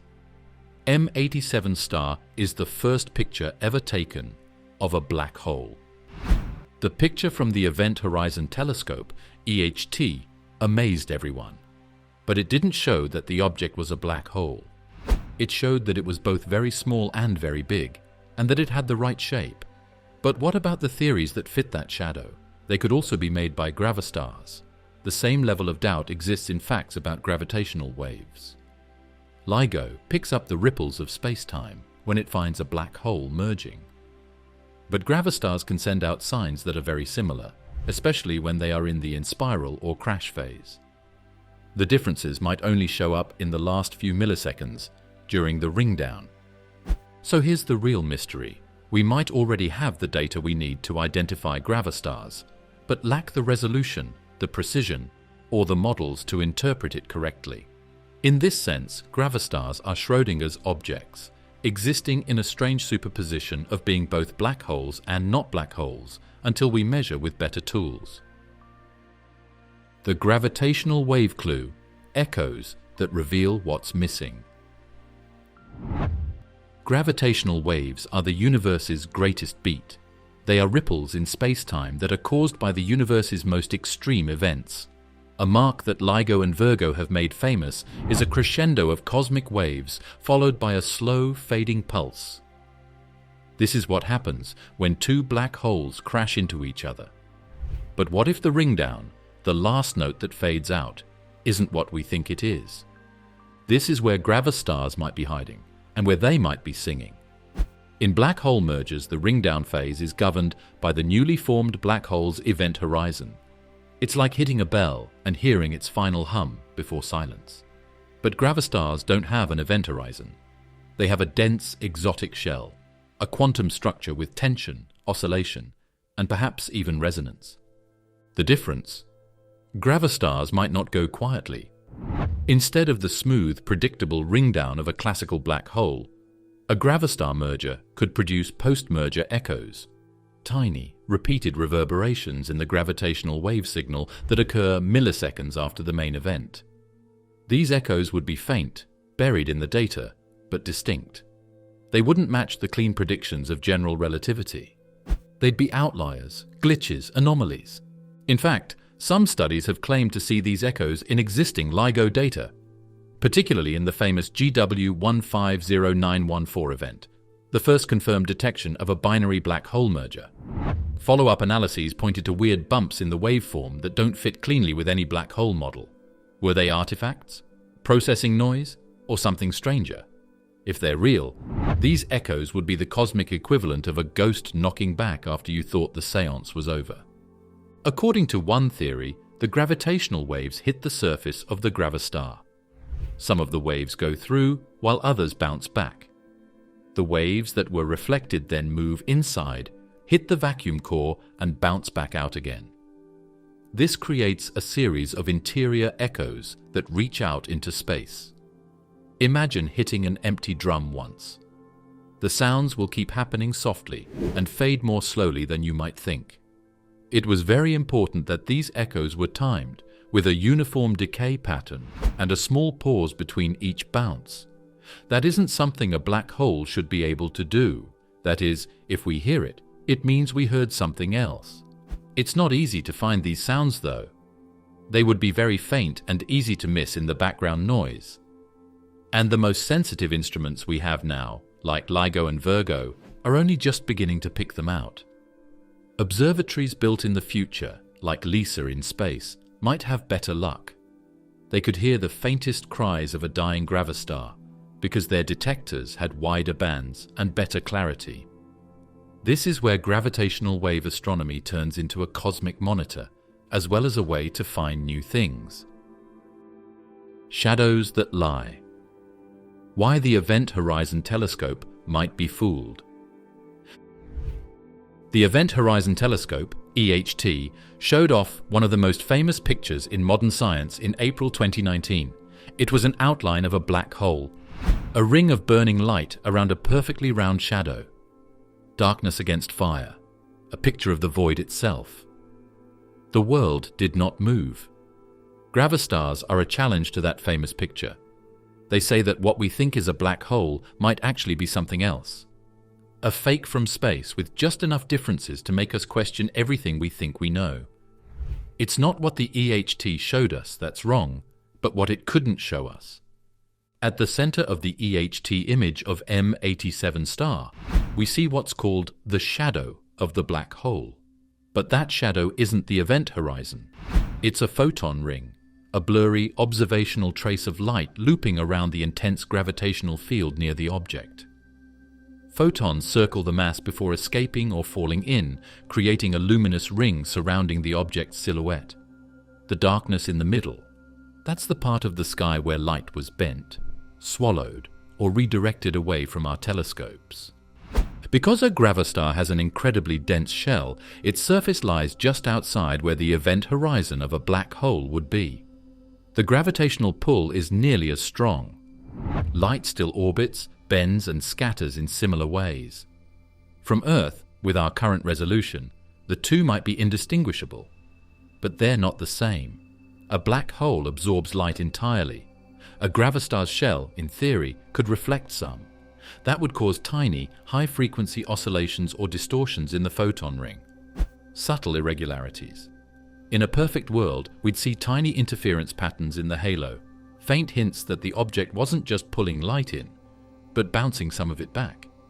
But telescopes we have now aren't accurate enough to see those small changes. Some scientists think that we could start to test this if we made more observations and got better pictures. For instance, looking at the same item over and over again could show that its light behavior or radiation releases aren't always the same. Gravastars might give off small amounts of heat or magnetic waves that are different from those given off by black holes. Another interesting thought: shadow flickering. Over time, a gravastar's shell that isn't perfectly smooth, if it moves, shakes, or even pulses, could change the shape of the photon ring around it. Imagine seeing the EHT image change slowly from frame to frame, like waves on still water. Something black holes shouldn't do is do that. Feeding the beast accretion disks and gravastar hunger. If black holes are the hungry monsters of the universe that eat everything from gas clouds to whole stars, then gravastars may be their quieter but just as scary cousins. They both have the same mask on, a crown of spinning light, a disk of glowing matter, and dangerous jets that scream into space. But there is a more important question that lies beneath the show. What are we really feeding? An accretion disk is the cosmic equivalent of a whirlpool in space. Gas, dust, and even shattered stars get pulled into a tight, rapidly spinning disk around an object of immense gravity. Friction within the disk causes it to heat up, emitting radiation, sometimes visible light, but more often X-rays and gamma rays. That glowing spiral is how we usually spot a black hole. The outer shell of a gravastar is just a whisper away from the event horizon of a black hole. This means the gravitational forces at play can form accretion disks that look nearly identical. The gas still spirals inward, heats up, and emits intense radiation. In some cases, matter may still reach terminal velocities near light speed. Observationally, they become twin performances, but the endgame is very different. For black holes, material crosses the event horizon and vanishes from view forever. But gravastars don't have an event horizon. Instead, their outer shell is theorized to act like a reflective barrier or an ultra-dense quantum surface. In theory, this could cause infalling material to behave unpredictably. It might bounce, slow, smear across the surface, or even be redirected into space in strange ways. This could leave a fingerprint in the accretion disk. One major prediction involves the absence of a terminal plunge.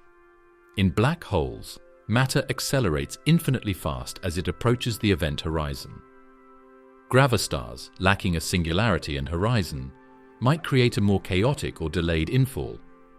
The disk might appear thicker, or the inner edge might behave in ways we don't expect, such as flaring unevenly or fluctuating in rhythm. Some black holes shoot out narrow beams of matter and radiation at almost the speed of light. These are like astronomical death screams that are sent out in a straight line from the disk. Jets might still be made by gravastars, but maybe not the same way. Theories say that the way a gravastar is built on the inside might cause magnetic field lines to connect in different ways, which could make jets less stable and more unpredictable. The emissions might not be steady and even. They could flash, twist, or show polarization that isn't predicted. This leads to one of the scariest ideas. Some things we've labeled as black holes because of their rings and jets may not have actually eaten anything. They might just be cosmic hoaxes, beasts that are hungry but don't have mouths to swallow. The sound of the end, listening for gravastar ringbacks. It's not just an explosion of matter when two very large things like black holes hit each other. It's a song of gravity. These huge collisions send shock waves through space-time, making gravity waves that we can now pick up with telescopes like LIGO and Virgo. I can't believe how much information these waves carry. But afterward, when the new item settles down, something strange might happen. An echo.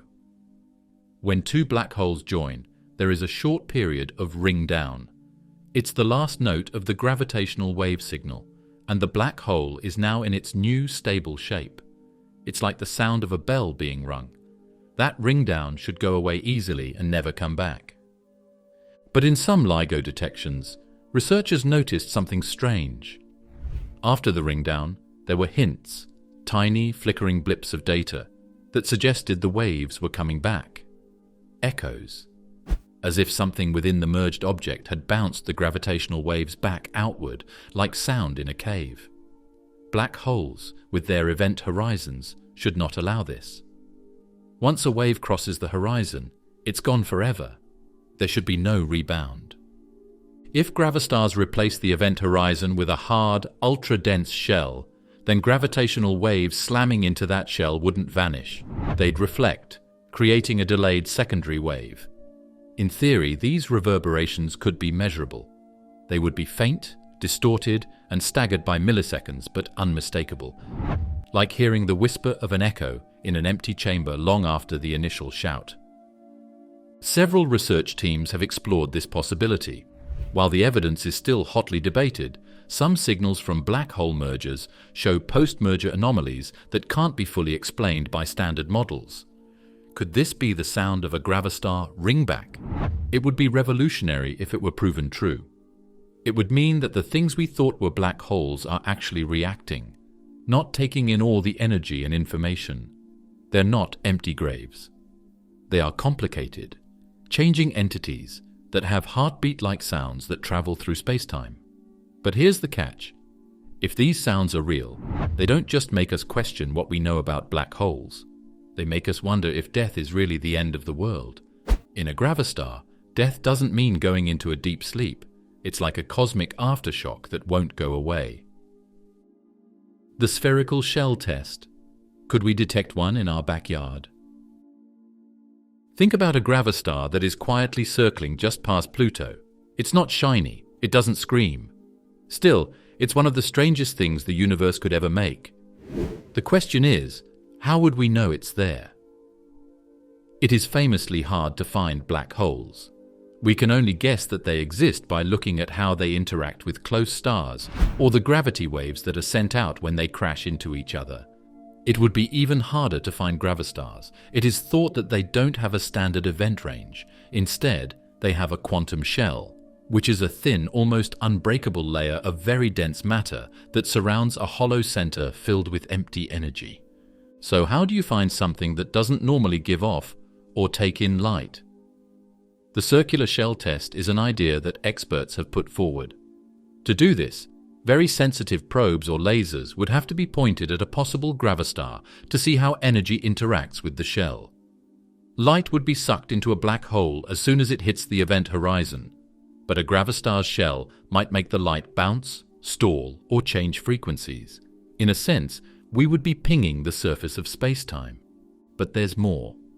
The extreme curvature of spacetime around a gravastar could create strange lensing effects, bending light in unusual patterns distinct from those caused by black holes. By studying the behavior of light from background stars passing behind a suspected object, we might notice irregularities, flickers, distortions, or even temporary brightening events inconsistent with known gravitational lenses. Then there's the gravastar's impact on local gravitational fields. Gravastars might subtly disturb nearby planetary orbits in ways that black holes of equal mass do not. If a stellar remnant is exerting gravitational pull, but exhibits anomalies, like producing fewer tidal forces or interfering less with surrounding matter, it could raise a red flag. Could this test ever be run in real life? It's not as far-fetched as it sounds.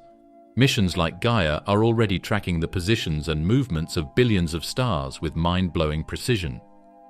Deviations from predicted stellar paths, when compared across years or decades, could eventually hint at invisible, ultra-dense objects exerting influence.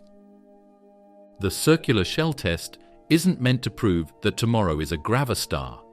It means getting ready with the tools and methods to find the small marks they might leave on their surroundings. It's about asking the unthinkable. How close would it have to be for us to notice if one of these alien monsters was in our backyard? The proof problem. Can a gravastar ever be confirmed? As a general rule in science, claims that are out of the ordinary need proof that is out of the ordinary. If gravastars are real, they would be one of the most amazing ideas in modern astronomy. They would be a radical option to black holes with completely different inner structures and effects on how space, time, and information work. But here's the catch. Can we ever prove that they exist, even if they do? Gravastars act a lot like black holes when seen from far away. They make light bend. They have an effect on stars close. Their accretion rings and even the powerful relativistic jets they send out are both possible. If you look at gravity, a gravastar with the same mass as a black hole would bend spacetime almost the same way. So the usual tools we use to look at things, like cameras, X-ray monitors, and gravitational wave trackers, might not be enough to tell the difference. And that's a huge problem. The central dilemma is that gravastars lack an event horizon. But how do you prove the non-existence of something that can't be observed in the first place? That's like trying to prove a locked room is empty without ever being able to open the door. You can listen, poke, shine light at it, and measure the echoes, but you can't see inside. Some thinkers say that gravastars might not be able to have falsifiability, which is one of the most important parts of science theory. If they look exactly like black holes in every way that can be seen, then no outside observer would be able to tell the difference. To know there is a gravastar, you would have to see something that only gravastars do and black holes don't, like a delayed gravity wave ring down, or an unexpected photon return. But even if we saw such a signal, some people might still think it's just a strange black hole. There could be a problem with the game, or there's an unknown force at work. This is why gravastars have an incredibly high standard of proof. There's also the challenge of theoretical acceptance. Gravastars require exotic states of matter and violations of classical expectations. They rely on negative pressure, vacuum energy, and behaviors that seem to flirt with the edges of quantum gravity, a realm that is still not fully understood. For many physicists, a gravastar is an interesting idea, but without a complete quantum gravity theory to back it up, it's speculative at best. Now what do? It leaves us with doubts instead of confidence. We can look for signs that point the way. We are able to make better bombs. We can make our simulations better. But unless we find a smoking gun signal, like a gravity echo, a burst of strange light, or a core that doesn't collapse, we might never be able to say for sure that this is a gravastar. Alien eyes on gravastars. Would advanced life already know? Gravastars are strange horizonless giants that people think exist. If they do, then there's an important question that people still haven't answered. Are we the only ones who are curious? What if people from much older and more advanced times have already solved the gravastar puzzle? What if to them, we're still little kids playing with Stone Age toys while looking at the stars? Let's think about a Kardashev Type 2 or Type 3 society. These are beings that can use the energy of whole stars or even galaxies. They've had millions of years to not only look at the universe, but also learn how it works. They might have devices that can read space-time waves like Braille, telescopes with lenses the size of planets, and probes spread out across the galactic void. To such a species, gravastars wouldn't be a hypothesis. They'd be a known quantity, a confirmed class of object, catalogued, analyzed, perhaps even harnessed. They may not call them gravastars at all. To them, these objects might be as familiar as neutron stars or white dwarfs are to us. They might even understand how to create them, collapsing stars in such precise ways that the vacuum energy stabilizes into a gravitational shell instead of an event horizon. It's scary though, because if those cultures do know, they haven't told us. And this brings us to the strange silence of the world. The Fermi paradox is the idea that there is a high chance of alien life, but there is no proof for it. The gravastar mystery might be connected to the Fermi paradox in a modest but important way. Gravastars are a natural conclusion for stellar collapse, and skilled observers can tell them apart from other stars. So maybe they are being used as sources of energy, as safe for information, as black boxes in space that hold information from civilizations that no longer exist. And perhaps we've already detected them. Think about it. Black hole candidates we've observed that exhibit strange echoes, unusual jet signatures, or inexplicable gravitational behavior. What if we've been misclassifying gravastars for decades because our science hasn't caught up yet? Also, it's possible that these alien civilizations have purposely hidden gravastars, either by making them hard to find so they don't cause problems, or by covering them up with gravity waves. Gravastars could be the message, a mark that an advanced race left behind, waiting for us to become advanced enough to notice. The last scary thought is that gravastars might not be inactive things. What if you can connect with them in some way? Built in with information or warning systems? Are there artificial intelligences stored in space-time? Not all words from aliens would be sent through radio waves. Some could be written into the very fabric of reality. Cosmic rewrites. What if gravastars formed in the early universe? Let's go back in time to the very beginning of the universe. Back then, there was chaos, quantum confusion, and so much energy that space itself writhed like an ocean in a storm. In that first oven, the building blocks of everything that would come after were planted. But what if gravastars have been around since the beginning and aren't just a late-stage show of dying stars? The standard cosmological model tells us that the early universe was a hot soup of particles, gradually cooling and forming stars, galaxies, and eventually black holes. But gravastars challenge that neat timeline, because they don't need to form from stellar death. They could, in theory, emerge from extreme energy fluctuations long before galaxies ever coalesced. Now let's go back to inflation, the crazy time when the universe grew faster than light. During this time of hypergrowth, quantum waves that were very small were stretched out to cosmic sizes. Some of these changes started galaxies. Some people may have done something even stranger though. In a few places where the energy density rose and then dropped quickly, the conditions could have been ideal for building structures that looked like gravastars. Not the kind of black holes, not stars. On the other hand, vacuum energy keeps small, horizonless things stable. To put it another way, primeval gravastars. If they did form, they'd be among the oldest objects in existence, billions of years older than the stars around them. And unlike black holes, which slowly evaporate via Hawking radiation, these gravastars might be effectively eternal. No singularity, no entropy leak, just a self-contained pocket of warped space, humming with potential energy. That has a lot of crazy effects. What if some of the dark matter in the universe isn't strange particles, but old gravastars hiding in the halos of galaxies? Their weight would make them gravitate, but they wouldn't give off radiation like other star remains do. Conspiracy thinkers dream of seeing things like this in space. Or what if the way these gravastars were spread out changed the shape of the universe in a small way? It's possible that the early generation of gravastars changed the way structures formed, pushing galaxies into different patterns than they would have otherwise. Our view of the cosmic web, with its strands and gaps, may have a secret mark on it. Because if gravastars existed before stars, the first things that made up the universe were not bright, but quiet. It's cold, not noticeable at all. In spite of this, they may hold more knowledge than anything else about the beginning of the world.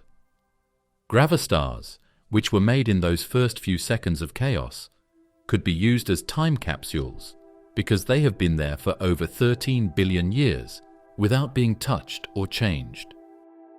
Information recovered. Could gravastars solve Hawking's paradox? Hawking's information paradox is one of the most puzzling problems in modern science that physicists have been trying to solve for decades. Stephen Hawking's theory says that black holes slowly disappear through a process known as Hawking radiation. But this radiation is random. It doesn't tell us anything about what was inside the black hole before it disappeared. If it's true, it means that information is lost forever, which goes against one of the most important rules of quantum mechanics. Information must always be kept. Because a gravastar replaces the black hole's event horizon with a thin shell, information could theoretically be preserved at or near that boundary. Instead of being crushed into an infinitely small point, data about the infalling matter might be encoded on the shell itself, much like the surface of a hologram. This idea connects directly to the holographic principle, which suggests that all the information in a three-dimensional space can be represented on its two-dimensional boundary.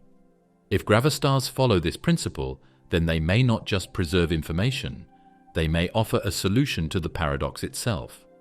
From this point of view, gravastars are not only space monsters, but also libraries that hold records of every photon, particle, and scream that ever touched them. Of course, this brings up new issues. What does the information in a gravastar do?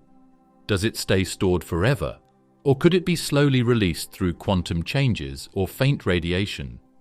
Some theories think gravastars could leak information over a huge amount of time, like a whisper getting out from behind a locked vault. If gravastars are real and they store information this way, our current black hole observations might already be hiding the evidence. The echoes some gravitational wave detectors have hinted at could be information bouncing around inside the gravastar, rippling its shell with faint, readable signatures. Gravastars and the End of Time, a model with no singularities. Time doesn't just move in the standard black hole model, it falls apart. All the rules of physics that we know of break down at the singularity. Space and time are squished together into an incredibly small point. That's the end of the road. Matter and energy aren't the only things that matter, and energy are. Time itself is a cause and effect. The main idea behind a gravastar doesn't agree with the thought of a singularity. When matter tries to collapse in on itself, it stops short, frozen in place by a force that is pushing it away from the structure. That force? Energy in vacuum. The same dark force that is thought to be speeding up the universe's growth. There is no point of infinite density where the gravastar can be crushed. There is a core of nothing, but it's not just empty space. There is a lot of hidden energy in this vacuum, which creates a negative pressure that balances out the pull of gravity. It's like putting a cosmic balloon in the middle of a star that is falling and expanding it just enough to stop it from collapsing completely. This turns the end of a star's life into something strange, not a fall into infinite doom, but a metamorphosis into a timeless shell. That phrase, timeless, is not poetic, it's literal. Because if there's no singularity and no true event horizon, then time itself inside the gravastar stretches toward infinity. Matter never quite crosses into oblivion. Instead, it slows, freezes, and lingers at the edge, forever suspended in a state where time nearly stops. To an outside observer, the collapse might look normal at first, but zoom into the final moments, and you'd see something surreal. The infalling star never quite vanishes. The gravitational field grows stronger, space warps more and more, but the core never pinches into a singularity. Instead, it solidifies into a horizonless object, a gravastar. If gravastars really are the endpoint of stellar collapse, then there might not be any singularities, not in the middle of black holes, not at the beginning of time, not anywhere. And if that's true, time might not be able to fall apart. Time may be a fiction that bends but never breaks, even though it is a key part of our knowledge of entropy, causality, and evolution. So, gravastars are like cosmic monuments to consistency. They are things that are always on the edge, but they never go over into chaos. They're not just strange things happening in space. They are revolutions in philosophy that change what it means for something to end. The ultimate recycler, when the universe eats itself to be reborn. Gravity wins when a very large star runs out of fuel. The heart falls apart. In the case of a black hole, this fall is the end. Everything is smashed into a single point, and that's it. Things are very different in the gravastar model, though. There is a pull inward and a push outward. This is dark energy that is trapped and turned into a weapon inside a quantum shell. Instead of becoming an abyss that deletes information and traps matter, the gravastar becomes a holding cell where energy, particles, and even data are suspended indefinitely in a kind of stasis. Some theories think that this inner vacuum, this bubble of pure dark energy, might become unstable at some point. The energy that is stored inside could be suddenly released if the shell gets weaker or quantum changes go through the roof. It won't fall apart like a black hole, but rather like an explosion, which is a type of reverse collapse. Maybe a white hole, or even weirder, a small Big Bang. It's kind of like a grand reboot. In places where black holes slowly fade away, gravastars might explode in rebirth. The universe might keep the energy cycle going by turning dead stars into seeds for new ones through gravastars, if this is true. Some people even think that these kinds of events could give birth to whole galaxies, or even other worlds. This could mean that gravastars are places where the universe is born again, and where matter and knowledge are kept, so they are not lost until they are needed again. It would be a beautiful way to solve the information problem and explain how complex structures form after long periods of gravitational collapse. During a gravastar's rapid change, even entropy, which is the universe's trend to become less ordered, might start over. We would not die from heat, but rather be born again from heat. Death by gravastar. What falling into one might feel like. When seen from far away, a gravastar would look a lot like a black hole. It bends light, casts a deep shadow, and there may be a violent accretion ring around it. For a traveler who doesn't know what's going on, the event feels the same. Gravity gets stronger, time slows down, and as you get closer to what you think is the event horizon, spaghettification, that creepy stretching effect, starts to happen. But then, something unexpected happens. Instead of passing a point of no return and being erased from the observable universe, you slam into something, not a solid surface, but a quantum shell, a spherical membrane of ultra-dense exotic matter. It isn't hard, but it resists your entry like an invisible trampoline stretched across the cosmos. Your atoms, once stretching under tidal forces, are now vibrating with strange energies. The shell doesn't simply destroy you, it scrambles you. Some theories suggest the quantum shell would act like a data filter, stripping you down to your most fundamental informational components. Your body, gone. Your matter, deconstructed. But your information, maybe it gets absorbed. You've become part of the Gravastar. What happens next is even more speculative and unsettling. Inside the Gravastar lies a core of vacuum energy, an anti-gravity region powered by dark energy itself. If you pass through the shell, and some models suggest it might be semi-permeable under extreme conditions, you'd enter a realm where the laws of space-time begin to reverse. Pressure points outward, gravity repels, light curves strangely. Time may lose meaning altogether. You wouldn't die right away. You might stop being real in a normal way. Or even worse, they could stay there forever as a frozen pattern written on the shell's surface, or floating in the space inside. Not dead, not living. I'm just stuck in quantum limbo. A black hole is like a jail in space, and a gravastar is like a lost place where reality doesn't apply. This nightmare scenario raises ethical and philosophical questions.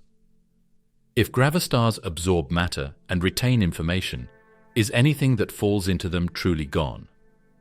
Do they preserve echoes of their victims? Could consciousness, stripped from body and brain, persist inside one, flickering like a memory stored in space-time? There would be no signs, screams, or fires from the outside. Like when you're close to a black hole, you'd disappear. But what's on the other side of that wall might not be quiet, but something much worse. If one appeared in our solar system, a horror story in real time. Just picture yourself awakening to the alarming news that astronomers have discovered a new celestial body quietly slipping into the solar system's periphery. At first, it's thought to be either a rogue planet or a black hole, which is rare but not completely surprising. It then starts to pour in. It has a huge mass. There is no light coming from it. It's not like any other black hole we've seen. The orbits of Neptune and Uranus begin to shift ever so slightly. Our probes, like Voyager and New Horizons, start returning corrupted or delayed data, then silence. Space agencies scramble to run simulations. Models that work for black holes fail. Something about this object is wrong. As the Gravastar approaches the inner solar system, it starts bending the paths of comets and asteroids like marionettes on tangled strings. Strange gravitational lensing effects are visible even to amateur backyard telescopes. Photons themselves behave bizarrely near the object, suggesting a kind of quantum shell surrounding it. People are scared, but not because they know what's going to happen. It's because no one does. Black holes give off very strong X-rays, but gravastars don't. No plasma jets come out of them when they roar. They start to show up like scary monsters. The Earth then feels it. The Moon's orbit shifts by a fraction of a degree. Tides surge unpredictably. Satellites malfunction, unable to lock onto stable orbital paths. Gravitational anomalies confuse GPS systems and warp electromagnetic fields. Animals flee inland without explanation. Scientists try to calm the public, but their eyes betray the truth. They're scared too. We send a drone to look around. It gets close to the Gravastar's quantum shell, a few million kilometers. Then it disappears. There was no damage or signal loss. It was just gone, as if it had never been there. Then the pull of gravity gets stronger. The Gravastar doesn't have to hit Earth for it to be terrible. It's enough that it lives in our area. As it gets near, it throws off the paths of planets.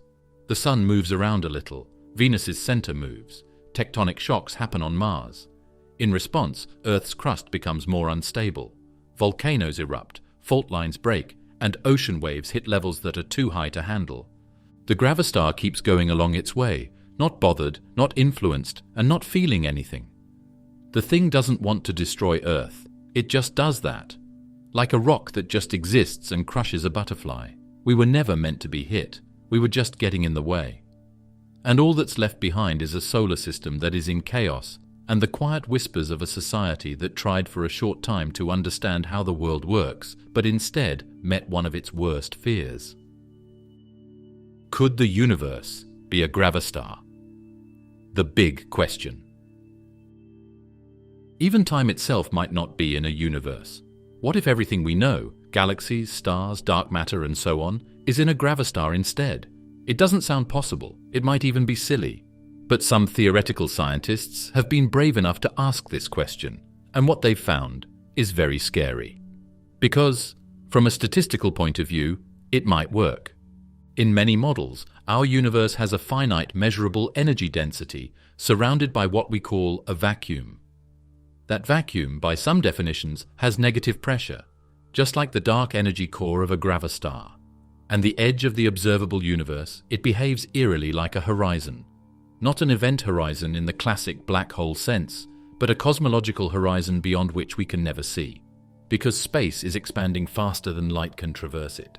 This leads to an astonishing idea. Maybe the entire universe we inhabit is one massive gravastar, birthed not from a singular Big Bang, but from the quantum bounce of some cosmic collapse in a higher dimensional space. In that framework, our universe's expansion is just the outward swell of that dark energy bubble, and everything inside, galaxies, atoms, consciousness, is a structure forming on the inside wall of a gravastar's shell. It would turn everything upside down. To begin with, it would mean that the Big Bang wasn't the start, but rather a change in phases. The universe didn't start from a point of infinite density. Instead, it formed when two structures collided or broke apart. One could have been a collapsing universe, another a white hole, or something else we don't know the name of yet. That means our universe might have an edge if it's true. It wasn't just a line of view, it was a real, physical shell. There is a quantum barrier that runs through what? One more dimension. A world outside of this one that is full of other bubbles like yours. We can't tell from the math. It only hints that there might be something else out there. One of the most interesting questions in astronomy is brought up again by this theory. If the universe is a gravastar, what is outside its shell? Are you sure it's stable? That might be even scarier. Could it one day pop, fall in on itself, or change, like the gravastar of a dead star? What if the universe is a gravastar? Then we're not just in space. We're inside a cosmic killer, a system that is so big, so strange, and so perfectly balanced between falling apart and growing that it looks like everything we know. Beyond black holes, gravastars, and the next cosmic frontier. If gravastars exist, they would force us to revise everything we thought we knew about space, time, and the ultimate fate of matter. And not just by replacing black holes, but by pointing to an entirely different kind of structure governing the universe. A kind where dark energy becomes architecture and singularities are forbidden. That's not just a tweak in the equations. That's a whole new language of reality. We've built our understanding of the universe on the assumption that gravity leads to collapse, that collapse leads to a singularity, and that singularities are simply the unavoidable endpoints of physics. Gravastars reject that idea. They introduce structure where we expected chaos, stability where we expected infinite compression. If they exist, they suggest a cosmos that is more like a holographic engine than a chaotic storm, regulated by fields and boundaries we haven't even begun to detect. What other possibilities are there besides black holes? Could there be whole groups of strange folded objects, some of which are fixed, and some of which are moving, some of which pulse and grow, and some of which break down and build new structures? Could wormholes and gravastars become friends? These two strange things are connected by a part of spacetime we don't fully understand yet. Will tools or even living things in the future be able to use gravastars for power? Imagine using the energy that is saved inside that quantum vacuum. Huge dark stores of potential to keep things from collapsing. Could gravastars be cosmic batteries that are just waiting to be opened by societies that have learned enough about them? If a gravastar shows that a black hole tried to form but failed, then maybe it also means that something stopped that singularity from happening. Something that fought back, something more. Gravastars might be the link between what we think we know and what the universe has been hiding. They're not just different ideas. There are new chapters in the story of how the universe has changed over time. Gravastars may soon go from being a theory to a fact. As our tools get better and our ideas more daring, we have to rethink what lies beyond the shadows of stars that have fallen. There might already be gravastars out there, hidden in the void of space with secret hints. If that's true, black holes were just the start of something much stranger in the universe than we ever thought possible. Like, share and join for more trips into the unknown if that both thrills and scares you. Since the truth might not only change things, it might also destroy them.